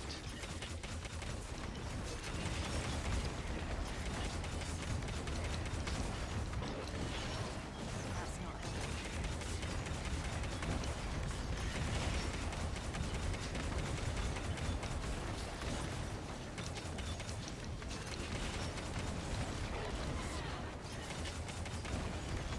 Come on, boss. See, my pet is trolling me. My pet is not letting the enemies reach the boss. I hate it when this happens, but there's no way to control the pets in this game. Said it multiple times already. We need ways to control the pets. To either move them or tell them to attack a certain target that we want focused. Because right now they're so random.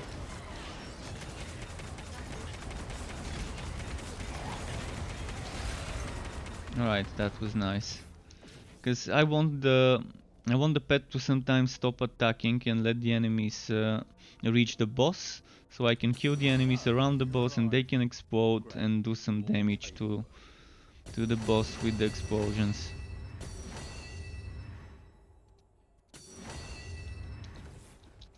A customer.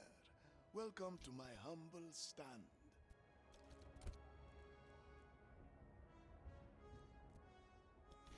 Coat. Toughness, move speed, yeah. No, thank you.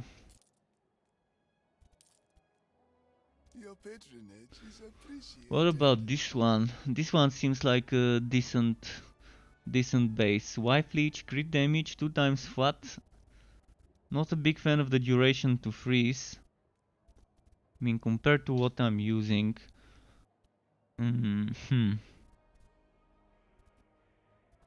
But what I'm using I made myself.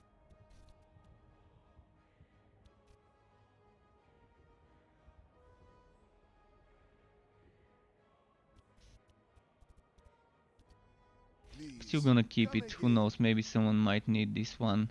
2 times flat spell damage. I'm gonna need to throw something away.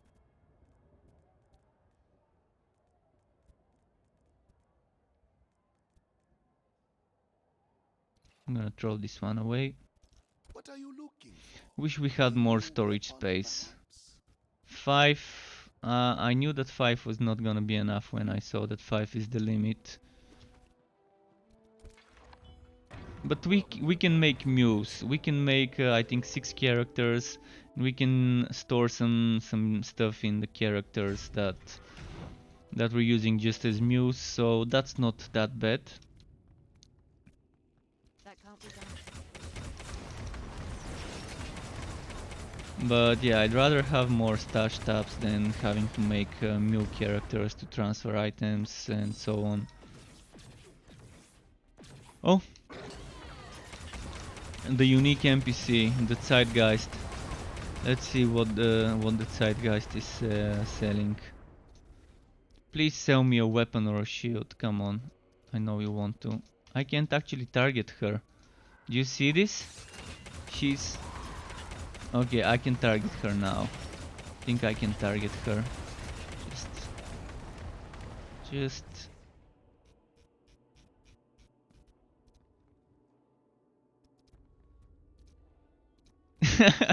See, this is a fail.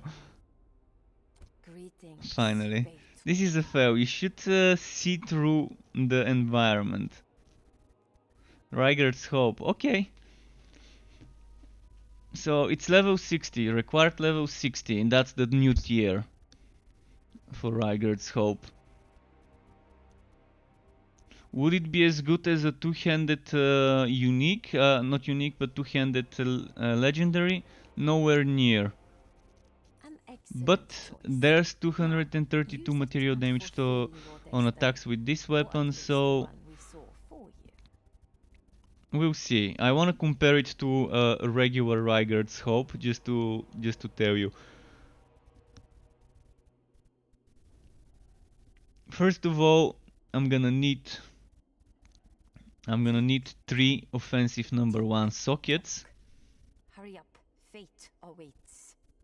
3 offensive number 1 sockets with some physical, rent or toxic damage inside to see if I can get it to 1000 damage total. Probably I can, because 232 material damage is a lot. So this is one of the cases where a level 60 item probably would be okay and as good Hurry as up. a Fate high level awaits. legendary like that one. Because of the percentages would definitely add a lot The cabal of illumination of weight awaits my report. with the right gems. So for a material build, that's gonna be fine. I'm gonna quickly compare it to a regular Rygar's Hope. By the way, let's see what else she's selling. Maybe there's something else that's need worth more picking power. up.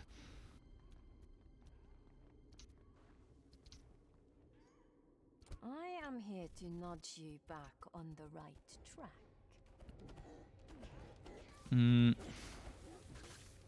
Yeah, I'm not seeing anything else worth picking. Do what's expected of you, Fate Walker. That's nice. That is quite nice. 599, and this one is 599, 16675, this is 16575, wisdom resource generation, wisdom material damage. But I can add one more thing. So I'm gonna be hoping to add cooldown reduction to this. If I add cooldown reduction to this one, I'm gonna change my current one to the one that's here. That's not happening. You really want as much all resistance score on the helmet and chest piece as you can get. But for a build like the one I'm playing right now, I need cooldown reduction too. I need to be spamming Anomaly as often as I can, and I need to be spamming my other spell, be it Solar Fall or Plague Burst, as often as I can.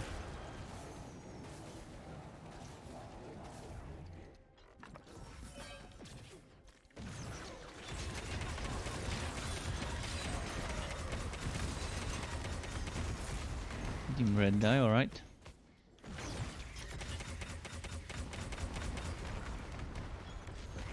But yeah, Last Epoch definitely right now has a lot to offer, and it's a beta. But the thing that I'm most impressed with by Last Epoch is the amount of quality of life things. In a beta that's launching by the end of the year, they already have more quality of life Wolcen has right now, 3 months after it launched or so. Is it 3 months or is it 2 months? Let's say 2 months after it launched, or whatever it is. It launched on the 13th of February if I remember, so let's say close to 2 months after the game launched. And the quality of life in Last Epoch is more than some games that have been out there for years have, so I'm impressed. A team of 27 developers in 11 Tower Games, the creators of Last Epoch, team of 27 people is doing so great on the game. I need more power. Wolcen was made, it started with 4 people, then eventually grew to like 40 people before the game launched.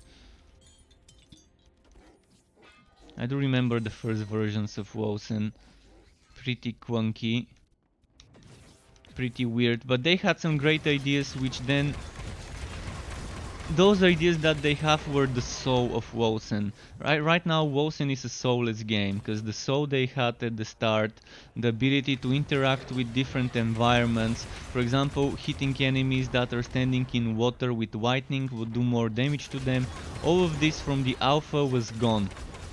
The thing that made Wolcen stand out and made it something amazing, it had so much potential, then they decided to go a different route and scrap the whole progress of the alpha to start the new alpha. Then they called the new alpha a beta, and now what we're playing is the let's call it an open beta, this version of the game that they launched.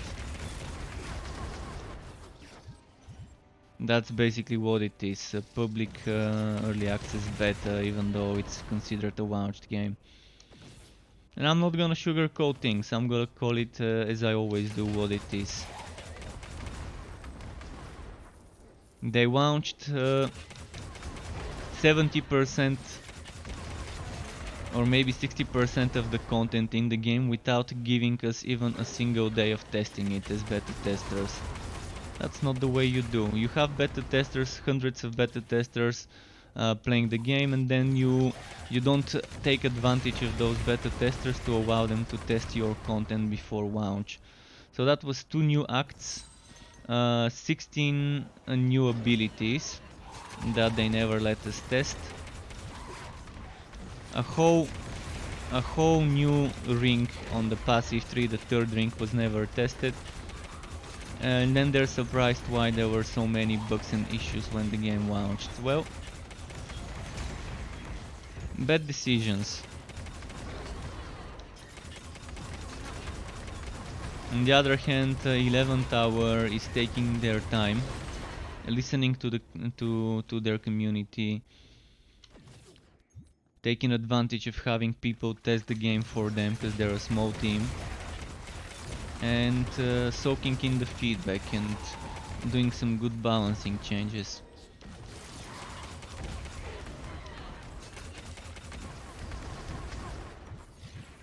Right, let's see. And the same thing is in regards to good decisions. Torchlight 3, also known previously as Torchlight Frontiers, which is currently undergoing a very nice transformation from its old free-to-play model to the new premium model, buy-to-play premium model. It's another good example of people doing good decisions when it comes to the direction the game needs to be heading. It did lose what it was originally meant to be. It was meant to be a more of a mixture between a hack and slash and an MMO, so it did lose all that aspect. But at least it's more close. It's closer to the old Torchlight series, which is what most of the fans wanted. Most of the fans didn't really care whether it's gonna be an MMO version of Torchlight or not, as long as it's gonna be a Torchlight game. And they have a ton of quality of life in Torchlight 3 as well. Even though it's an alpha, mind you, not even a beta, it's an alpha. An alpha that's supposedly launching this year. So maybe we're gonna be seeing a beta and a non-disclosure agreement getting lifted soon. I can't wait to be able to stream Torchlight again. Because I've been with the game since April, I think around the middle of April last year. So almost a year since I started playing Torchlight Frontiers. That's actually the game that made me wanna start streaming. So if it wasn't for Torchlight, I never probably would have started streaming. So it's always gonna be close to home. It's gonna have a special place on my channel. And if I could, I would have been playing it and streaming it right now. Because it's the game with the least amount of things I dislike out there. For me it's a balance regarding the things I dislike and the things I like about the game. And if the things I dislike are more than the things I like, I just don't play the game. Which is why I'm not playing Diablo 3 or Path of Exile. Games with a ton of things I like, but also a ton of things I don't.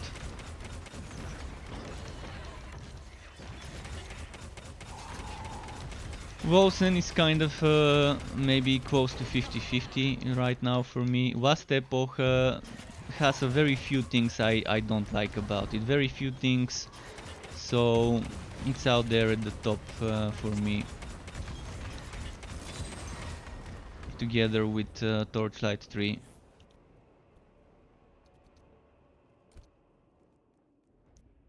Oh, another helmet. Well, I don't need this one. Right, let's go check Rygar's Hope now. And compare it to a low level Rygar's Hope. And by low level, I hope I've got the maximum level I could before. Level 40, so this is the maximum before. 347 with 190% material damage. This one is 504 with 232 material damage.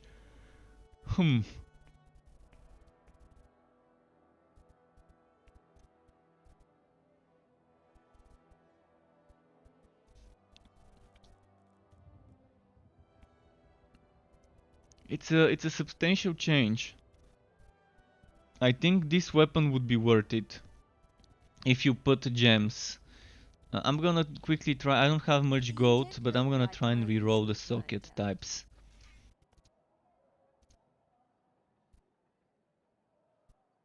What?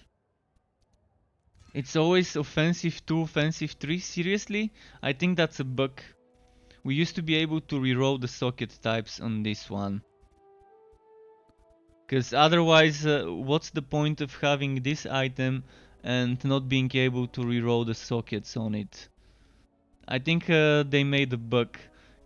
Because then you would have to keep getting Rygar's Hope until you pray to get 3 times offensive number 1.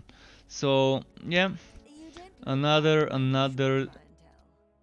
another way of them pooping on the unique item. If you can't change the sockets, this one is kind of useless.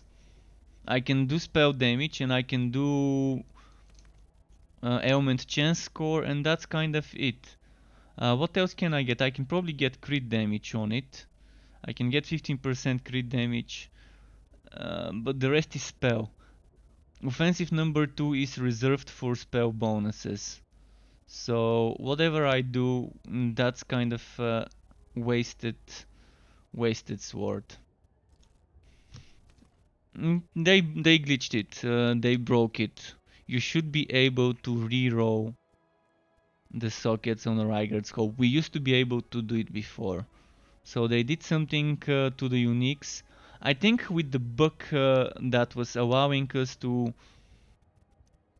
upgrade unique items with this thing here.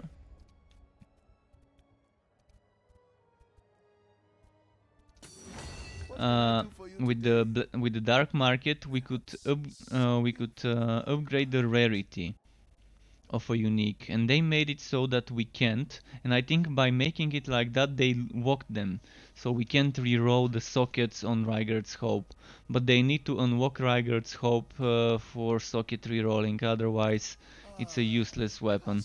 So disappointment number 1 so far out of this patch. You cannot reroll Rygar's Hope, and good luck in getting perfectly rolled sockets on this one when you buy it or when you drop it. I've never seen a Rygar's Hope drop with 3 times socket number 1. Even if I drop myself right now, if I had a cheat to drop me 100 of those, I'm sure out of 100 probably not a single one would have 3 times offensive number 1. Even if it's 2 times offensive number 1 and 1 time offensive number 3, it's not gonna be that bad. But yeah, unlucky. Alright, for the helmet, I said I wanna reroll something. First of all, let's try and add cooldown.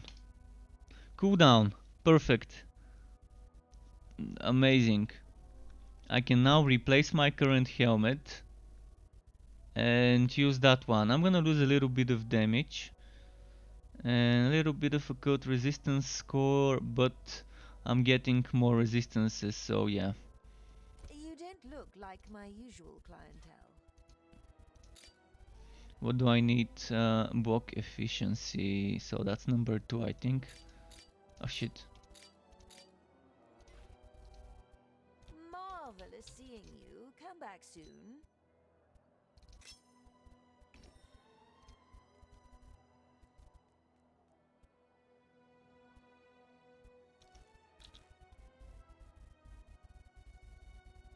So I'm gonna be using this for builds that don't need cooldown, and I'm gonna be using this for builds that need cooldown. Losing 1% block chance, but I guess that's fine. We do need a way to reroll the white affixes, the built-in affixes. The one that's 4% block chance and 3% block chance. We do need something that allows us to reroll that to have a chance of min-maxing it. For example, if I have an amulet with 16 to all attributes, I might wanna try rerolling it a few times to try and get 18 to all attributes. So the implicit stuff needs to be able to get rerolled.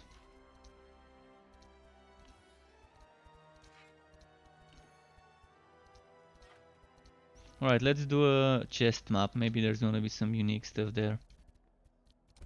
Welcome to the Purple Phoenix.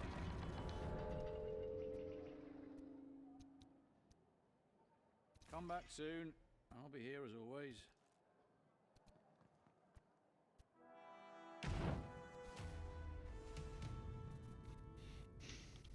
Can't manage that right now. Okay.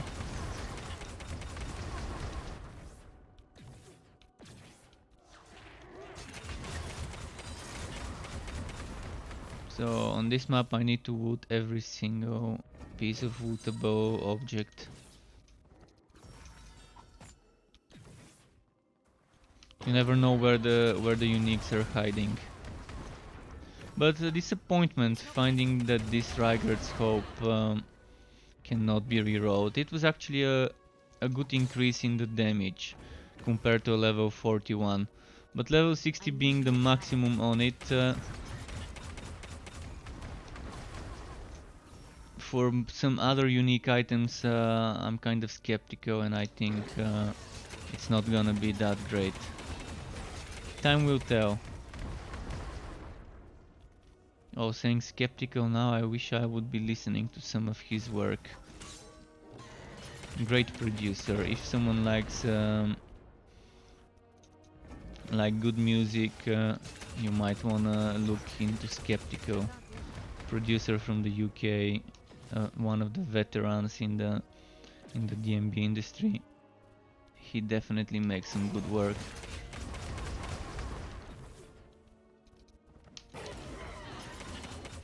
Had the pleasure of listening his sets live multiple times.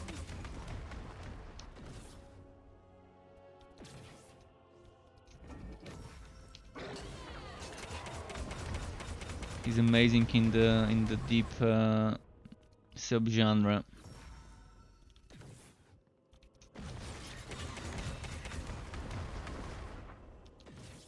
One of the pioneers, actually, of some of that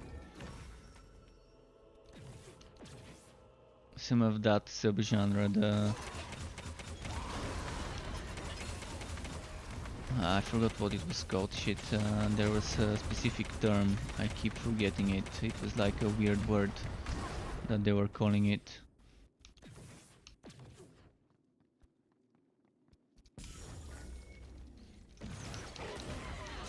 But yeah, hopefully I can find something like an edgy, because edgy is easy to test whether it's good or not compared to a legendary item. Of course, uniques probably would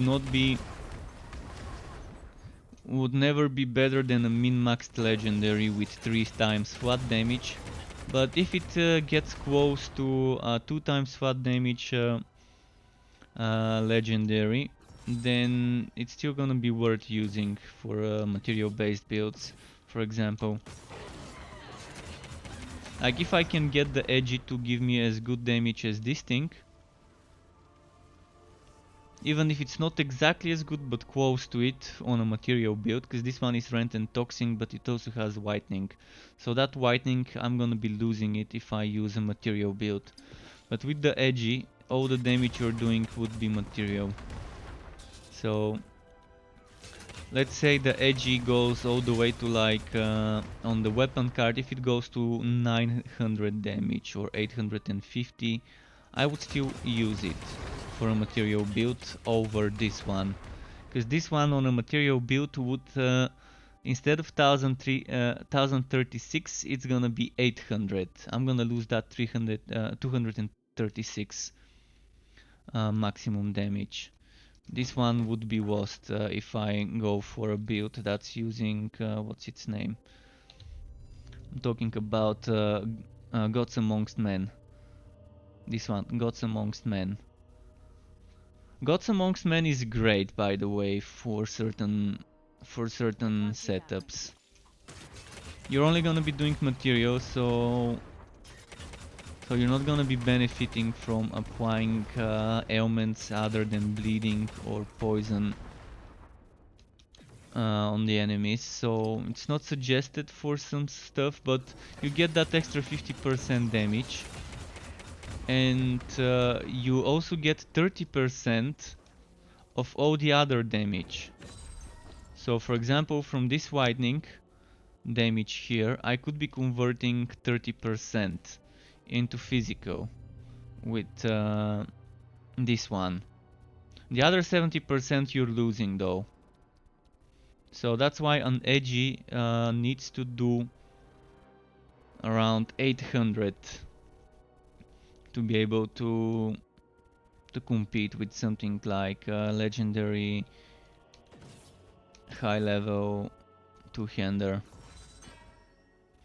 I might even say 850, 900 would be what would seem like a reasonable amount of damage on the card. It's not gonna be 1000, but it's still gonna give you good results.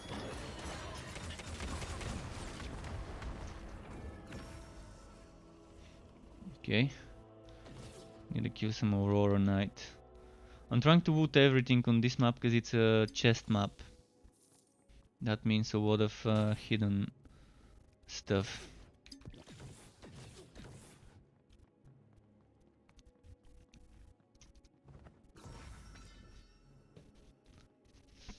Let's see what else is there.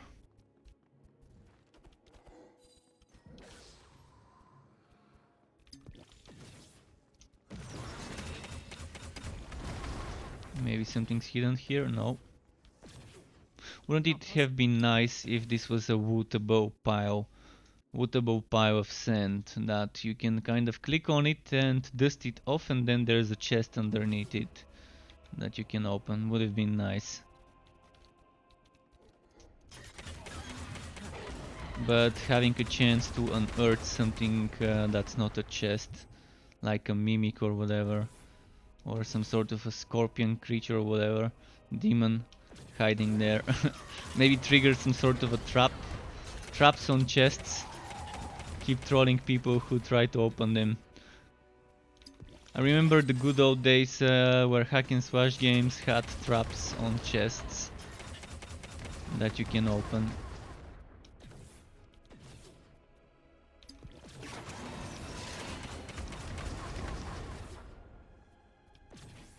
No.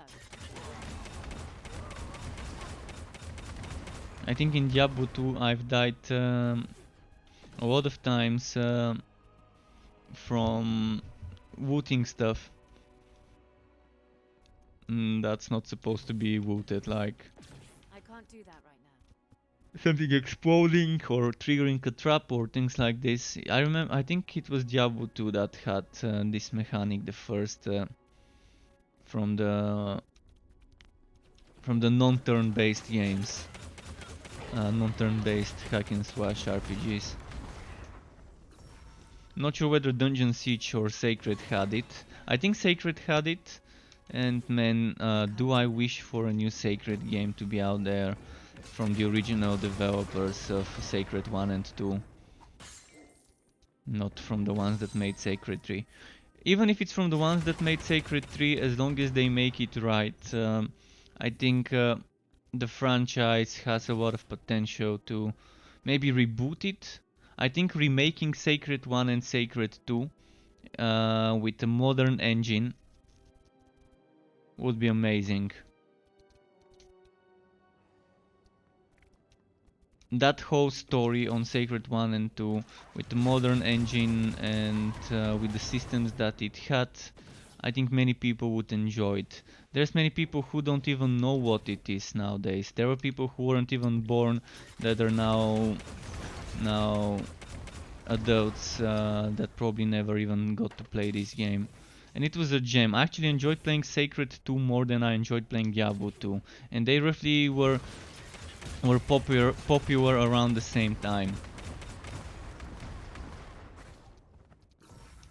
So yeah, it's not actually blasphemy me saying that I enjoyed a game more than Diablo 2.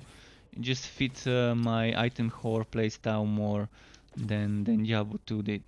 Felt more rewarded and less grindy when playing that game.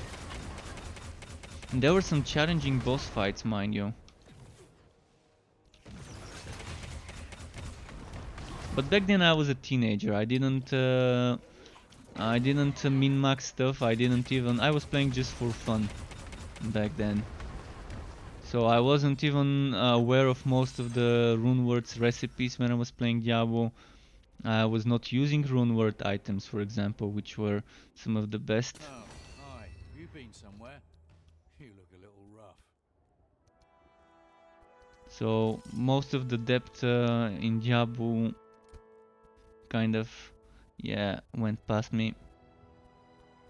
Oh, I bricked my map. I was just doing a level 40 map instead of a level 163.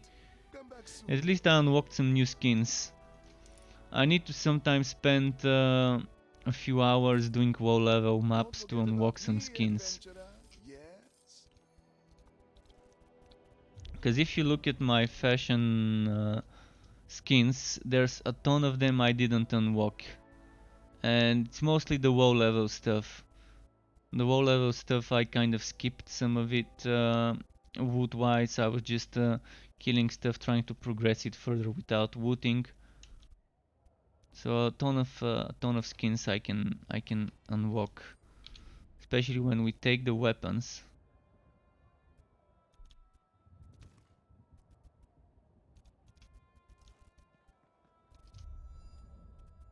What can I do for you today? I need gold. Something from the dark market.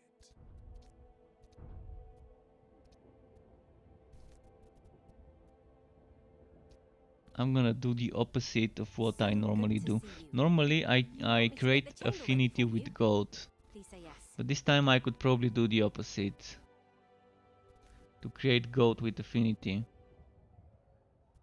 That's only 100,000.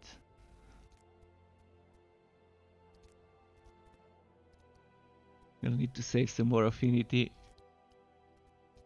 Are you looking for me? Oh, of course you are. Got plenty of expeditions to choose from. But yeah, normally I maximize my Oh, affinity yes. so I Your can contract. upgrade items, and I'm constantly upgrading an item quality or rarity. But right now I'm trying to preserve my gold, and so I can buy Proper unique souvenir. items off the NPC. So far I've only seen her once since I started playing today. But as you can see, I'm not speedrunning maps, so I probably could have been doing the maps 3, 4, 5 times quicker than I'm doing them right now if I put my mind to it and try to do it.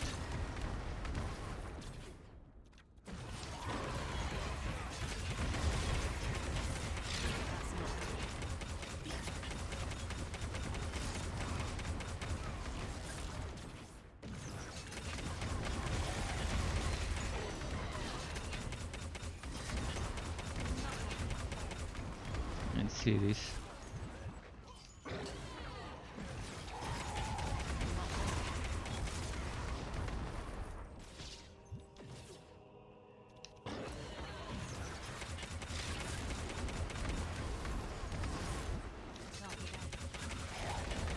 Alright, elites. Come here and explode together.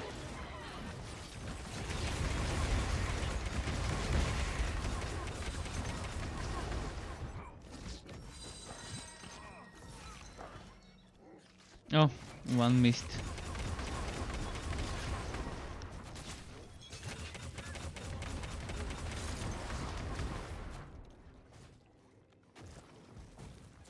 I'm gonna group them up together here.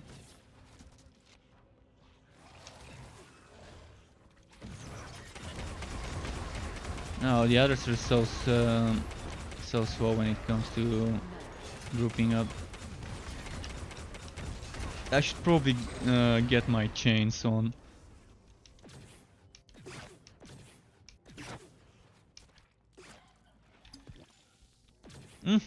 Nice.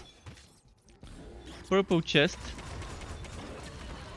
Not that great, but it's still better than the other two chests that are crappier, the white one and the blue one.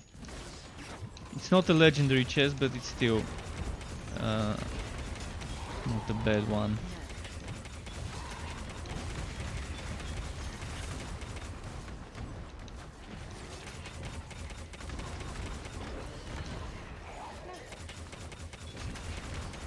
I think they should make it so that purple chests have a higher chance of dropping purple items, orange chests have a higher chance of dropping orange items, and then the yellow and the blue ones being the more basic ones, and the white ones. Actually, is there a yellow chest? I think there was white, blue, the purple one, and then the orange one when it comes to the icons. It's not possible.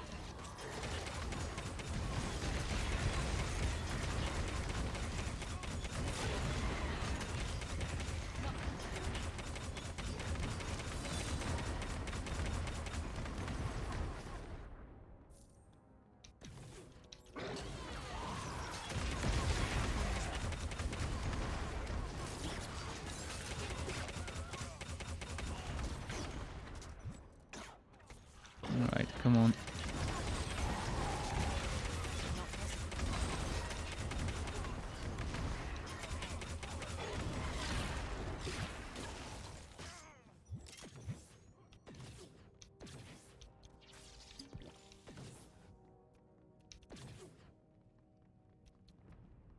Wait, oh yeah, this way.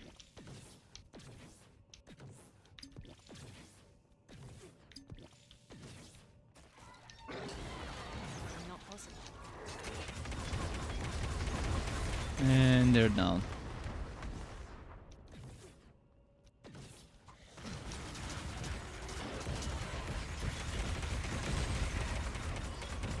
Actually can die easily even without me using Havoc Orb. I can still kill them. Of course it's not gonna be as fast, but if I were to just use my spells. Let's see, for example this one and this one.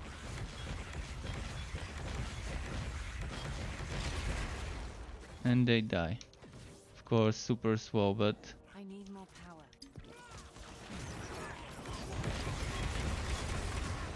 normally it takes one to die. Once one of them dies, there's a chain reaction when it comes to the basic enemies. With the big ones, as soon as you kill the ones around them, they're either gonna be dead or like halfway there, depending on how big of a guy they are.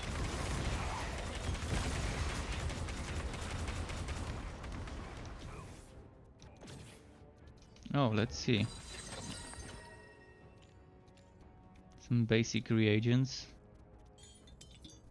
Oh, a new dye in deep purple. There's still so many dyes I haven't found. I think there's like 50 or maybe 40 dyes that I'm missing. Was it 141 dyes altogether? I think it was 141 dyes in total That's not happening. that exist in the game. Speaking of dice, one of my favorite things to do in Guild Wars 1 was to create dice. In Guild Wars 1 you could mix dice together to create different ones. So you could take one die and mix it with another and get a different result. Such a great system back then. And I was like 14 I think when I started playing, or 13 when I started playing Guild Wars 1. I think I was 14. And it was one of my favorite pastimes to create specific dice and sell those dice. Something that's like getting close to a black die, because you didn't really have the perfect black die, and you had something that was similar but hard to find. I think it was in the Underworld where one of the hard to get dice was dropping. And I could make something that kind of mimics it, gets it close. I wish we would have an ARPG that has a die system that lets us do that, mix and match dice, mix them up together, and find new colors by mixing the other ones.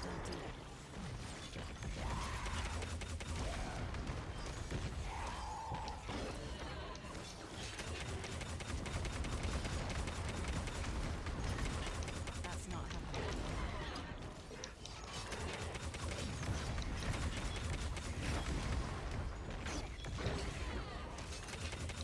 No enemies around him to kill for explosions.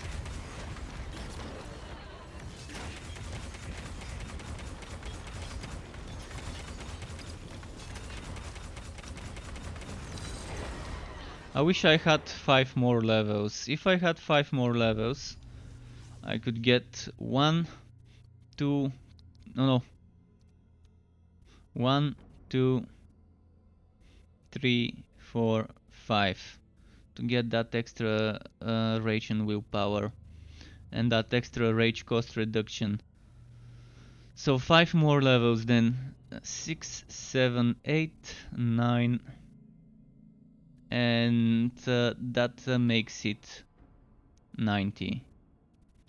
One of the things I dislike about this game is how grindy and slow it is to get level 90. I don't see a reason why this game should be that difficult to reach level 90. It's artificially prolonging the whole leveling process to keep the players busy for longer before they quit the game. But if you quit when you reach max level, then that's your problem. I normally start enjoying the game when I reach max level, when I can freely respec my build and know that I've got the maximum number of skill points and passives at my disposal to start making builds. If they make the maximum level 80, I'm still gonna be fine with it, because I'm gonna know I'm not missing out on points. That's why I enjoy Chaos Bane and Torchlight 3 that much, because it's super easy to reach. Well, not super easy, but it's reasonably easy to reach max level, and from there on it's just you experimenting with your build and farming for items rather than farming for XP. I've already given up on XP in this game, Thank you very much. and if the league content that is coming in 3 or so months from now, if the league content is with this XP rates, I'm probably not even gonna start leagues in this game, if the XP rate is the same as the one we are seeing right now. I really love the beta, and I enjoyed playing the beta of this game more than the current version, because I could reach the max level and from there on I could just focus on farming Back for more? and experimenting Happy with new to be of builds. service. I don't think ARPGs, hack and slashes need to be They'll be back before you know it. Asian grinders. And no offense if you're from Asia, but Asia is famous for grindy games. Ah, welcome. Oh, it's you, my lady. There are plenty of missions prepared just... Oh, Seeker My contacts are waiting for your word. Well, I might as well do this. What's the Yes, time? you 32 wanna past contact? 11. Alright, let's do at least 30 or 60 more minutes. Hopefully I can get another unique item. Even one. Just need another weapon or offhand to compare it to the low level counterpart.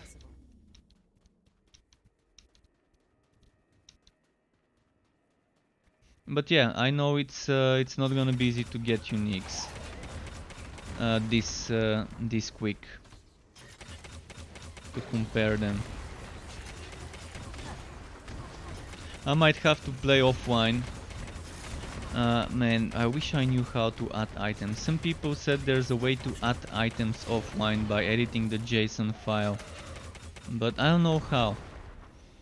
If I could just go on my offline character, try to create out of nowhere some unique items, just to see if they're stronger, if they're worth farming. Save myself some troubles.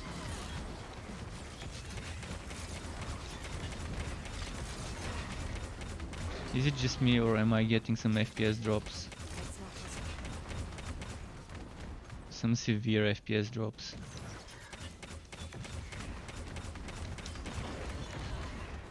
Not on the streaming, on the playing.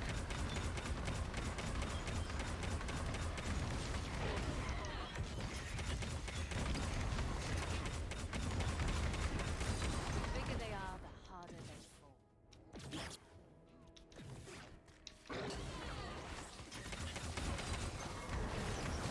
Come on.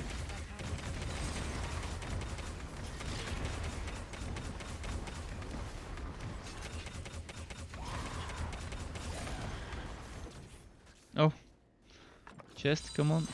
Nope. I was not expecting much though, it was a basic chest. But one can only hope.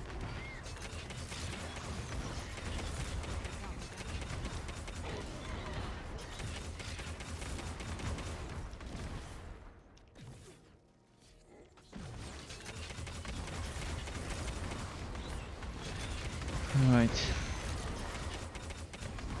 How long have we been farming already?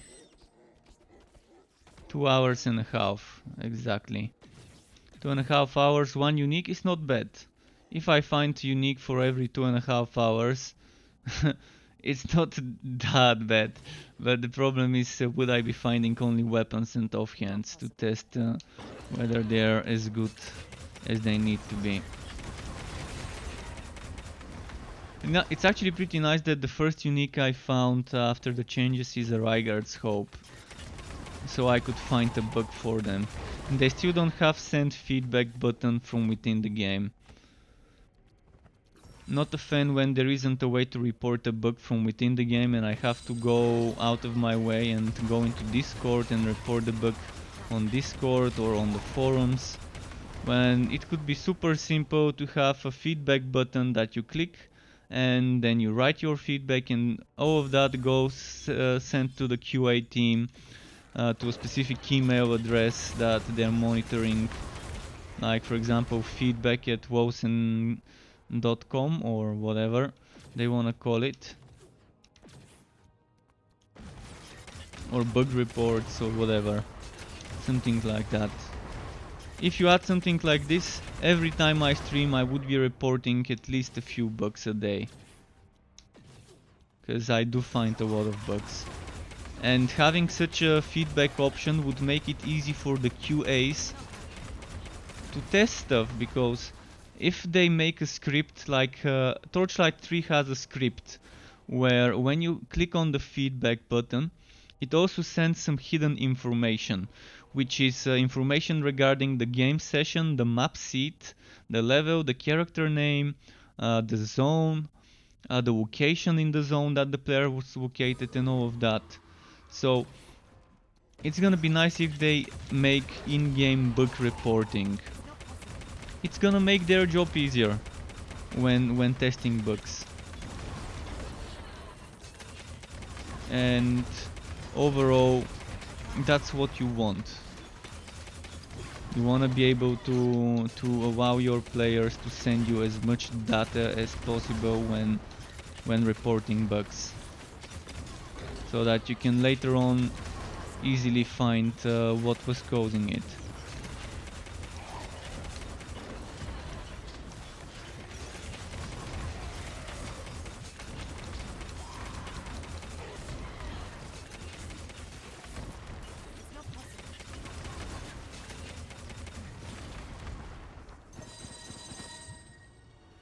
Is that it? What dropped? Okay.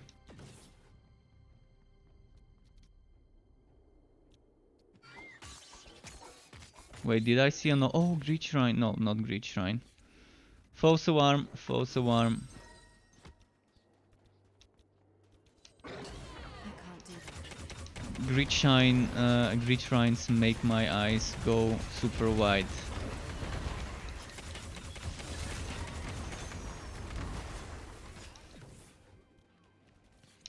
No. Let's keep moving.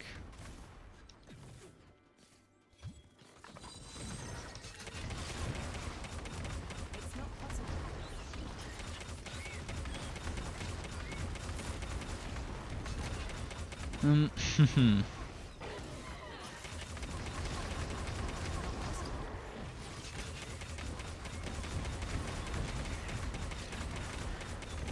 Okay.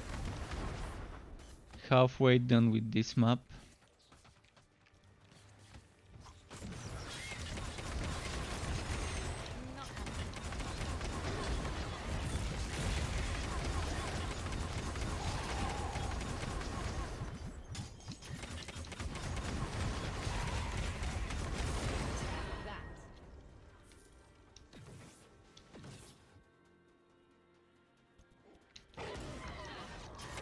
There we we go.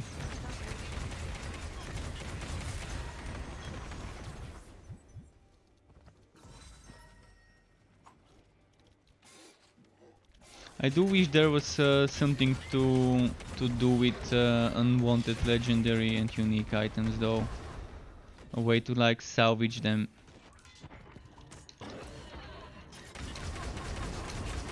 And that's not just for this game. Most of the games I play could really benefit from such a system. Something to do with unwanted top gear. Borderlands 3, for example, being able to extract, salvage and legendary items and maybe have some sort of crafting would be amazing. Maybe being able to reroll the properties based on that. The same goes for Warhammer Chaosbane. Unneeded green items, being able to salvage them and maybe use them to reroll the properties. In this game you have reagents for rerolling, so being able to salvage them, I'm not sure what we could do, but probably get reagents maybe for salvaging legendary items, or maybe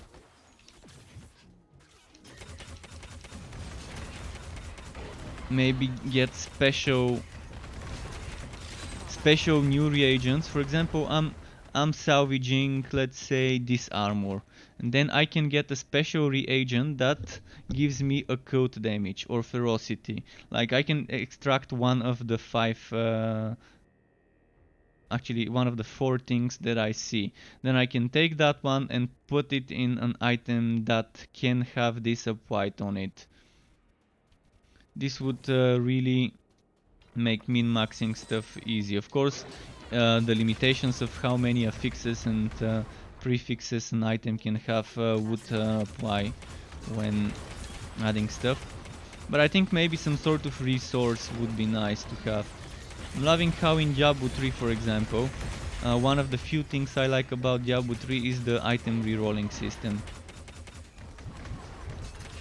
You don't need that legendary, fine. Dismantle it, get the material, then reroll the stats on that item to be more suitable to the ones you want.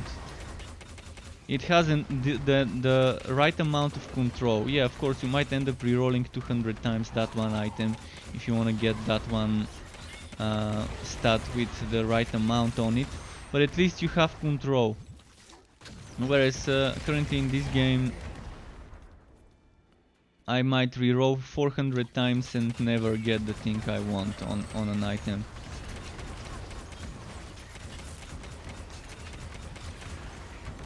And I can tell you on another character I've tested it. I was given some orbs for science, for research purposes, and I've done like 200 rerolls on a single item, without gems, etc., just to see how it is, and yeah, the results are very scary.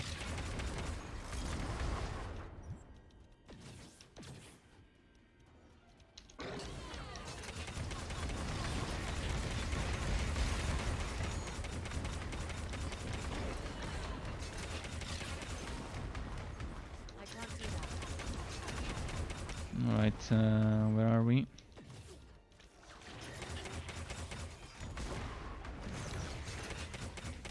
Oh wait, let's pull this one to the boss fight.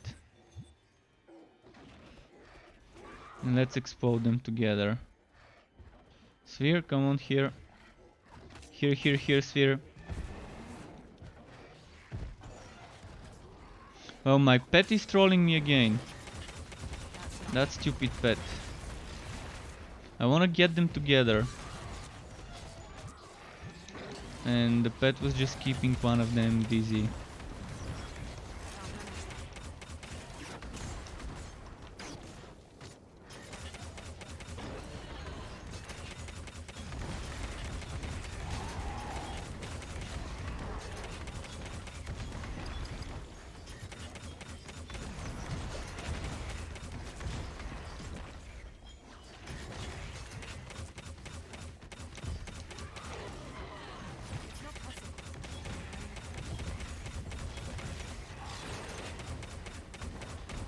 Oh shit, it exploded, but it didn't damage the big guy because the big guy was far from it. Shit, all that worked for nothing. Well, alright, let's just kill this one.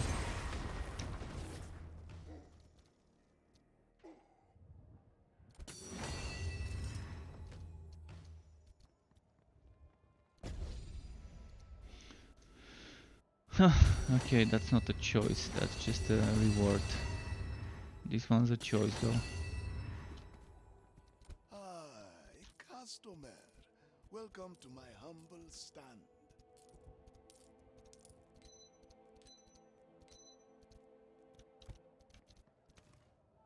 Well, I don't need What are this, you looking for?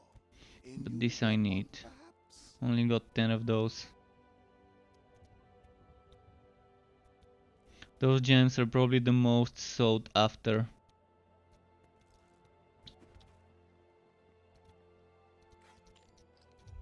The dark market. Never heard of it. So good to. Welcome to the assembly, my lady. Where's the goat? That's Goat? something Oh, awaiting Genesis your stones. Nice.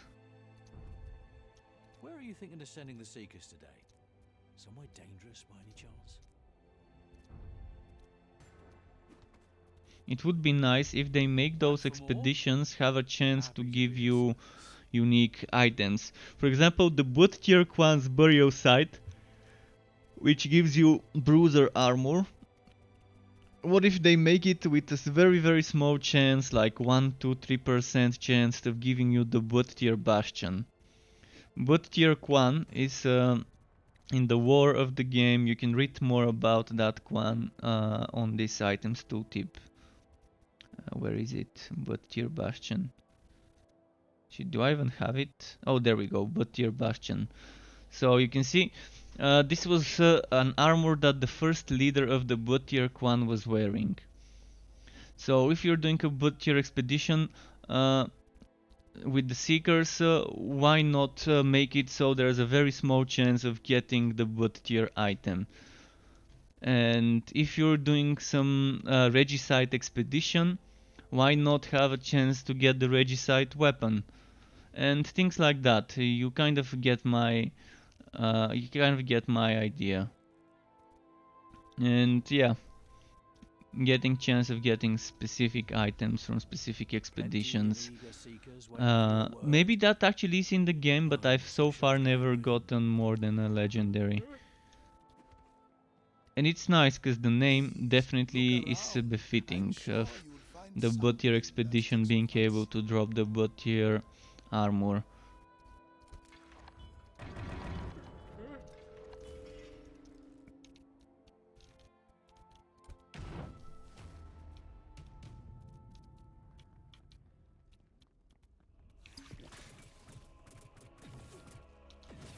But yeah, Wolcen is one of the games with so much potential to be an amazing game that everyone loves and enjoys. It just has a lot of things that need to be reworked, rebalanced, and fixed. Not necessarily in this order.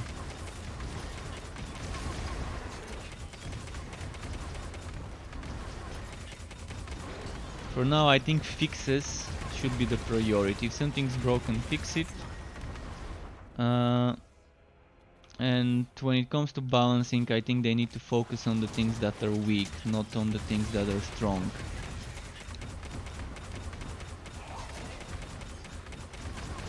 And they need more testing. They definitely need more testing before giving the green light on certain things.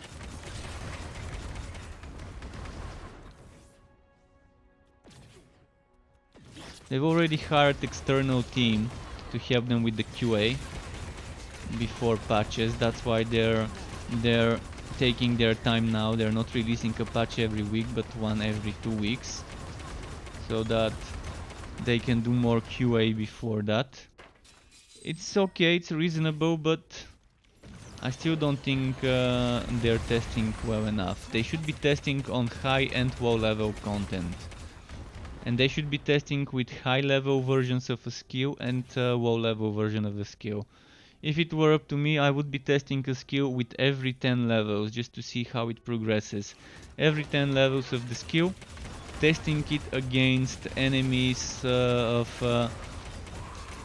different levels, like starting from the low level ones and moving on to the high level ones. So I would like make different characters with different stages of their progression,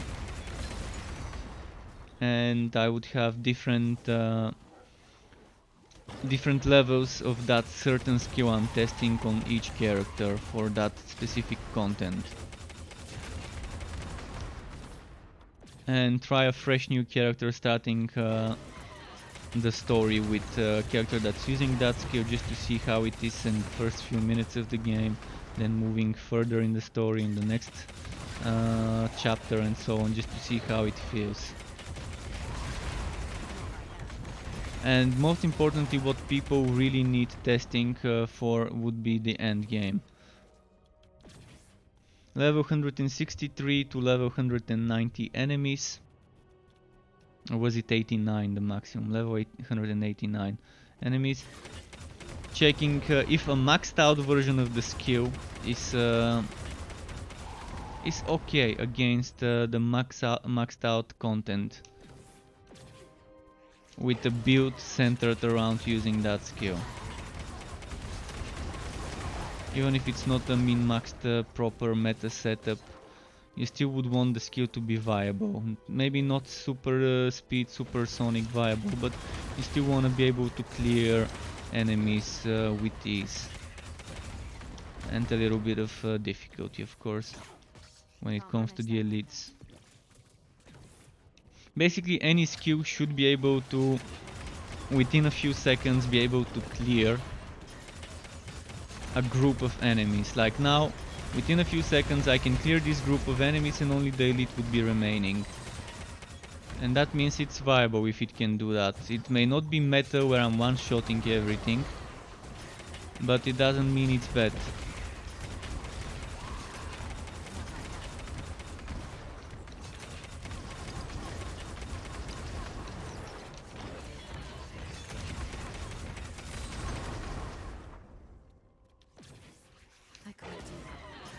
And I was disappointed 2 weeks ago. I already said it multiple times today, but I was really disappointed testing all those skills that were supposedly buffed to see that they aren't. Just an example would be Slayer's Fury. What they did change is this extra weapon damage to 8% from 6. From 6 to 8, that's barely an increase on a skill that barely does more than my basic attack. I'm gonna show you what I mean. Let's find an enemy.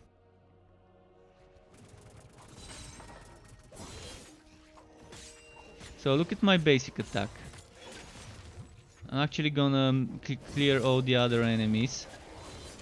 And I'm gonna just leave the big guys. And I'm gonna enable the damage numbers.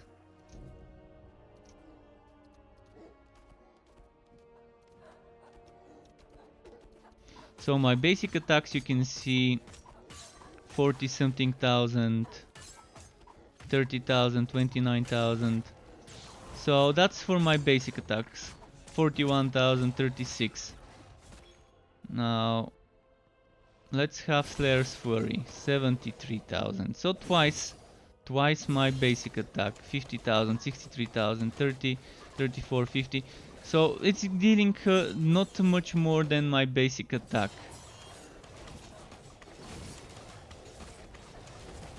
And that's the crits, of course. Not possible. So I don't think I can get it to do more than 100,000. And in this setup of course I've invested into projectile damage, but that's only 50% projectile damage difference. So you can see 54, 34, 25, 30. So I'm actually doing less damage than my basic attacks sometimes. And this is not... So changing this from 6 to 8% weapon damage is not doing much for it. When you know, that actually supposed to be 8 as well, but it didn't go to 8. They were saying it was 8, but it remained 6. And yes, it is fast attacking. And with a lot of attack speed this can do okay damage, but still the damage should be 400,000, 500,000, not 400, not 47 and 57,000. Should be 10 times what we have here. So instead of changing it from 6 to 8, they should change it from 6 to 60, because you have bleeding edge with 45% weapon damage. And you have other skills like Havoc Corp that have 45. It's just one example. And another thing that's sticking out like a storm term is this 0.3% attack damage increase per level. This needs to be 1.3. Because on Havoc Corp it was 2 point something, I think. I'm gonna try and show you something. I mean, it's max level for me, so I can't show you. And my bleeding edge is also 2 point something, but it's max level and I can't show you. But Anvil Swow is 1.6. Fight of Gavanier 1.5, just to give you some example of things. Wrath of Buffet is 0.8, but it's one of the weak skills that got boosted but didn't get boosted enough. So you can see.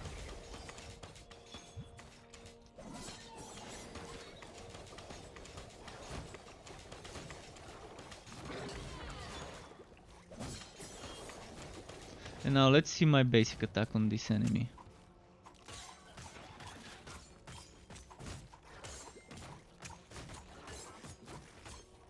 You can see I'm doing close to what Slayer's Fury is doing.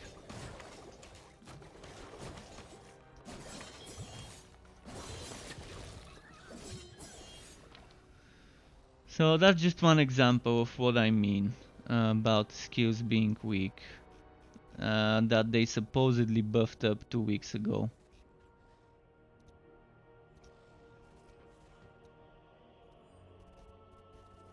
And you can see the damage I do with Havoc Corp.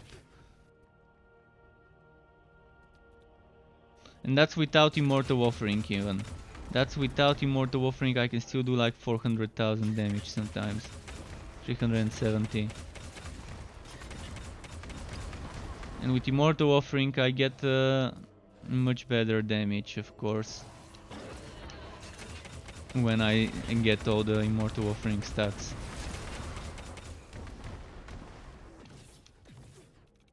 And that's on using 5 projectiles. So it's not me using just one big projectile for a lot of damage. It's actually me losing damage, but shooting 5 projectiles each time I click. I'm gonna click. You can see 5 projectiles. Okay, let's get rid of the damage numbers, because I'm not a big fan of those. In the way the game is handling them without shortening the numbers with decimals and using M and B.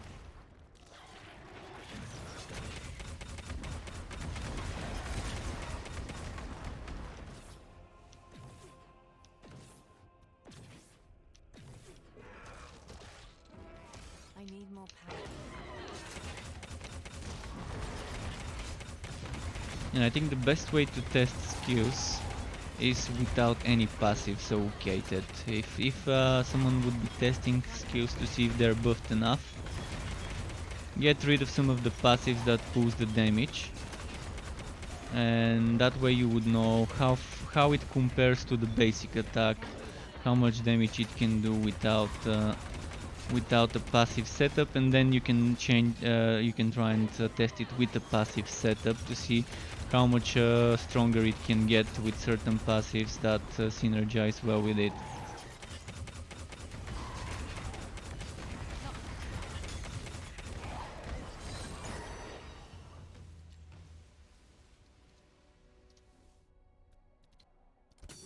Take your coin and leave me in peace.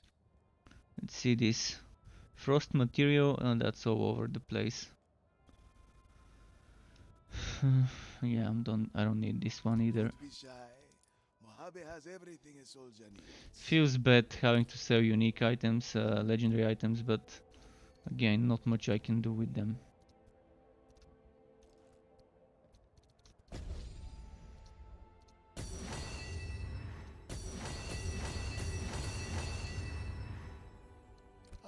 Let's see here. Customer. What's the time? It's midnight. Alright, I'm gonna do probably one more map.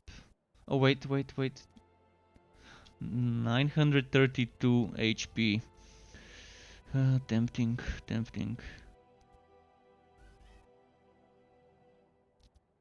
This can be amazing if I can add percent HP and flat resistance on it. Or flat resistance and percent resistance. But I think I've got plenty of bases with similar ones. Fine item. Thank you very much.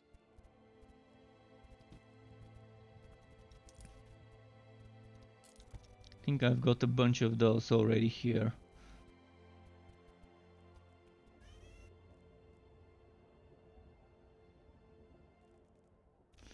Fuck it, I'm gonna buy it back. I'm gonna buy back that item. I think it's a great base. This item. This can be a top-notch item.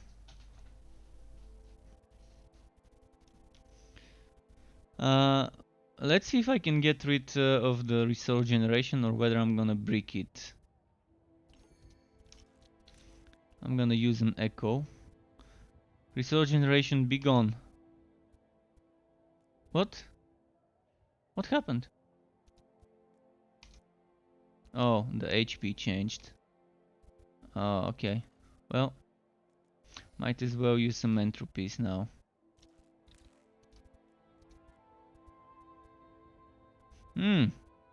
See, this is nice. Fat resist, fat HP. Upgrade it, add percent, resist percent HP, or maybe some damage or some rage cost reduction.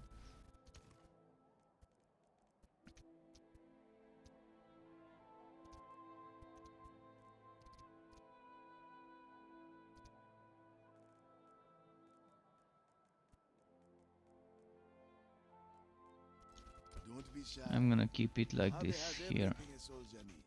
By the way, if anyone, again I'm gonna say it, if anyone needs certain items, let me know now, cause I'm gonna be logging out soon. I can give you some gear, some bases to craft, or some gear that you might even use if you're starting out, if you don't have level 163 plus items. Come back soon. I'll be here as always.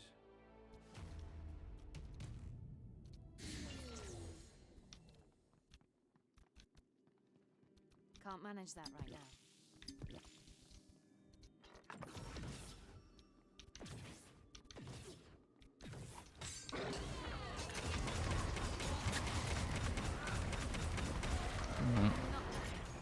So yeah, that's probably gonna be my last map for today. Because it's already midnight here and it's getting too late to keep talking.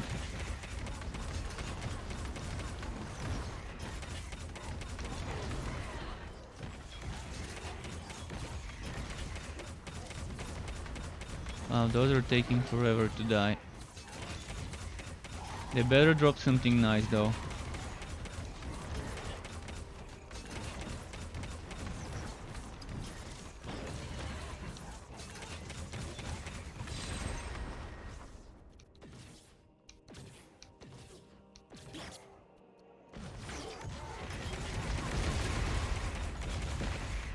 Okay. I think there's a dead end here, I wanna loot it.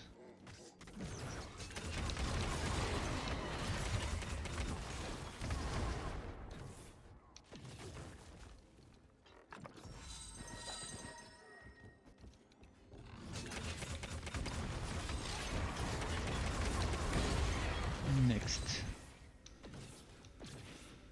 Alright, now that we've got those guys. Keep using the wrong buttons.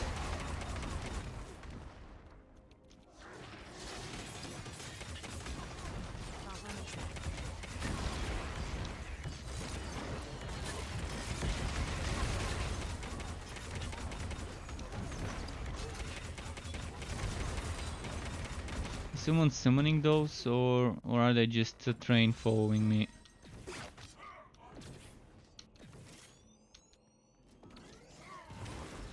That's not happening.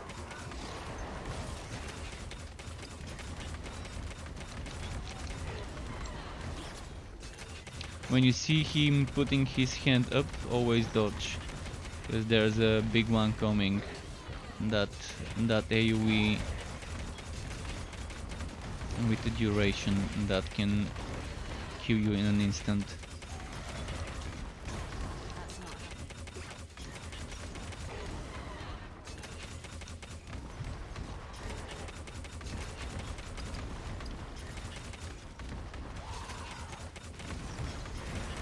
Come on, explode, explode. The bigger they are,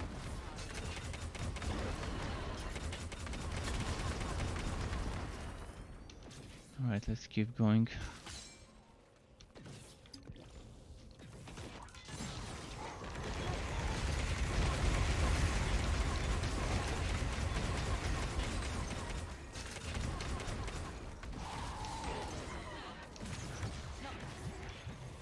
Halfway there. Oh, chest. White one, but who knows, maybe I'm gonna get lucky now. Gotta always hope for a unique. It's gonna be painful though. Testing all those unique items to see if they're worth it would take a while. I might actually head to the Discord channel and see if someone has posted screenshots of the updated new tier unique items. Even just by looking at the weapon cards, I would be able to tell whether they're gonna be worth using or not. At level 60-65 item level.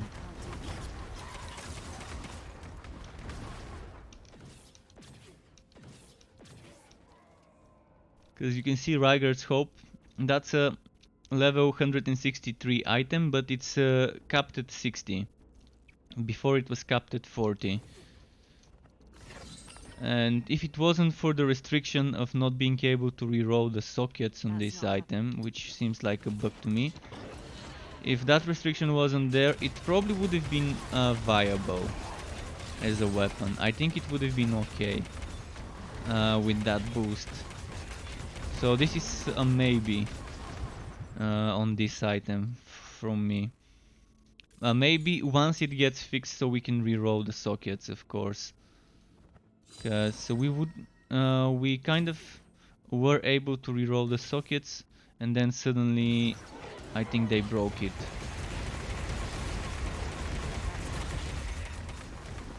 And if you can't reroll the sockets on this item, it's useless. Might as well be.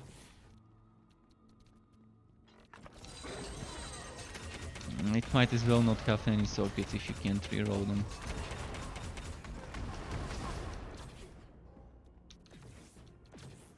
it can't be done.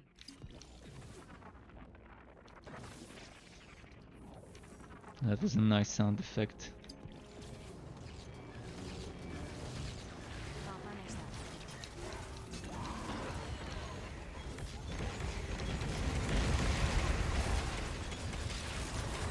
that. Oh, look at this nice explosion chain reaction.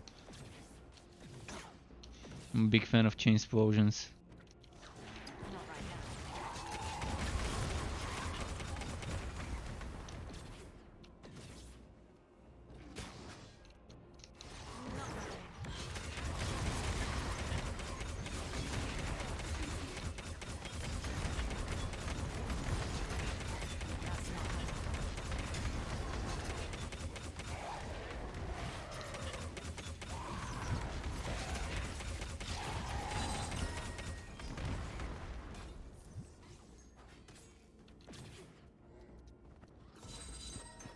happening. Nope, not here.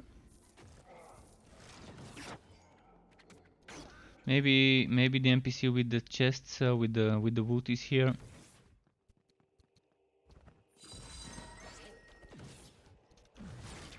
Can't manage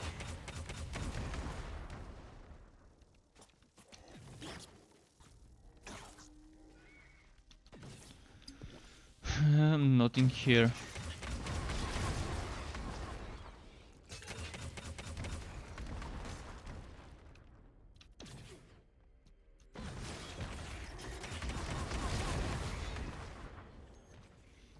Let's see, maybe here. I found quite a few legendaries today, but when it comes to uniques, they're much rarer. Would have been nice if they posted screenshots of the max level of each of those uniques in the patch notes.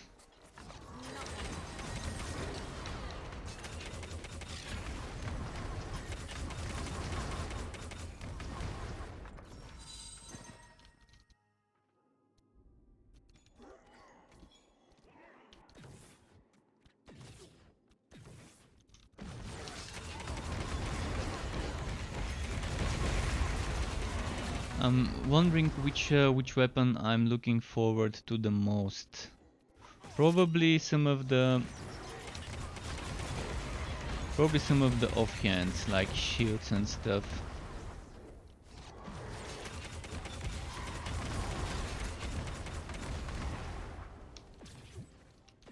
But I'm also looking forward to some of the weapons. I can't do that. Being good enough, strong enough. But the uniques I'm looking to the most did not get boosted.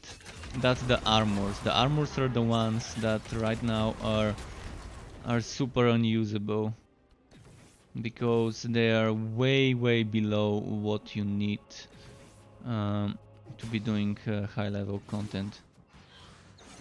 And you're just sacrificing a lot of survivability for some special unique stuff. Especially leg chest armor and helmets. Even the shoulders kind of are way beyond what one might want to be using. But I'm fine with shoulders and hands. Even with boots being weak, I can sacrifice a little bit of survivability to get those. But chest pieces, helmets and legs I definitely don't think should be super weak when it comes to unique ones being low level. So it's a good step for increasing the tiers with one extra tier for the weapons, but the armors need some loving as well. So if they do the same for the armors and maybe at more than just one extra tier but 2-3 extra tiers, it would be great.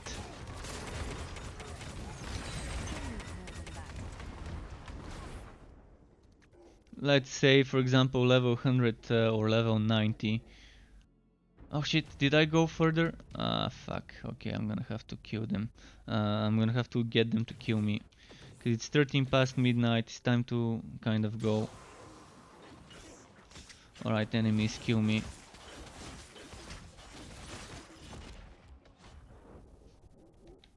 But that's gonna be it for me for today. Probably gonna do some more Wolcen tomorrow unless something else comes up in my games I follow and stream feed, like an update of something that I wanna test. But yeah, thanks everyone for stopping by, for tuning in. Keep it cool until next time, and see you around.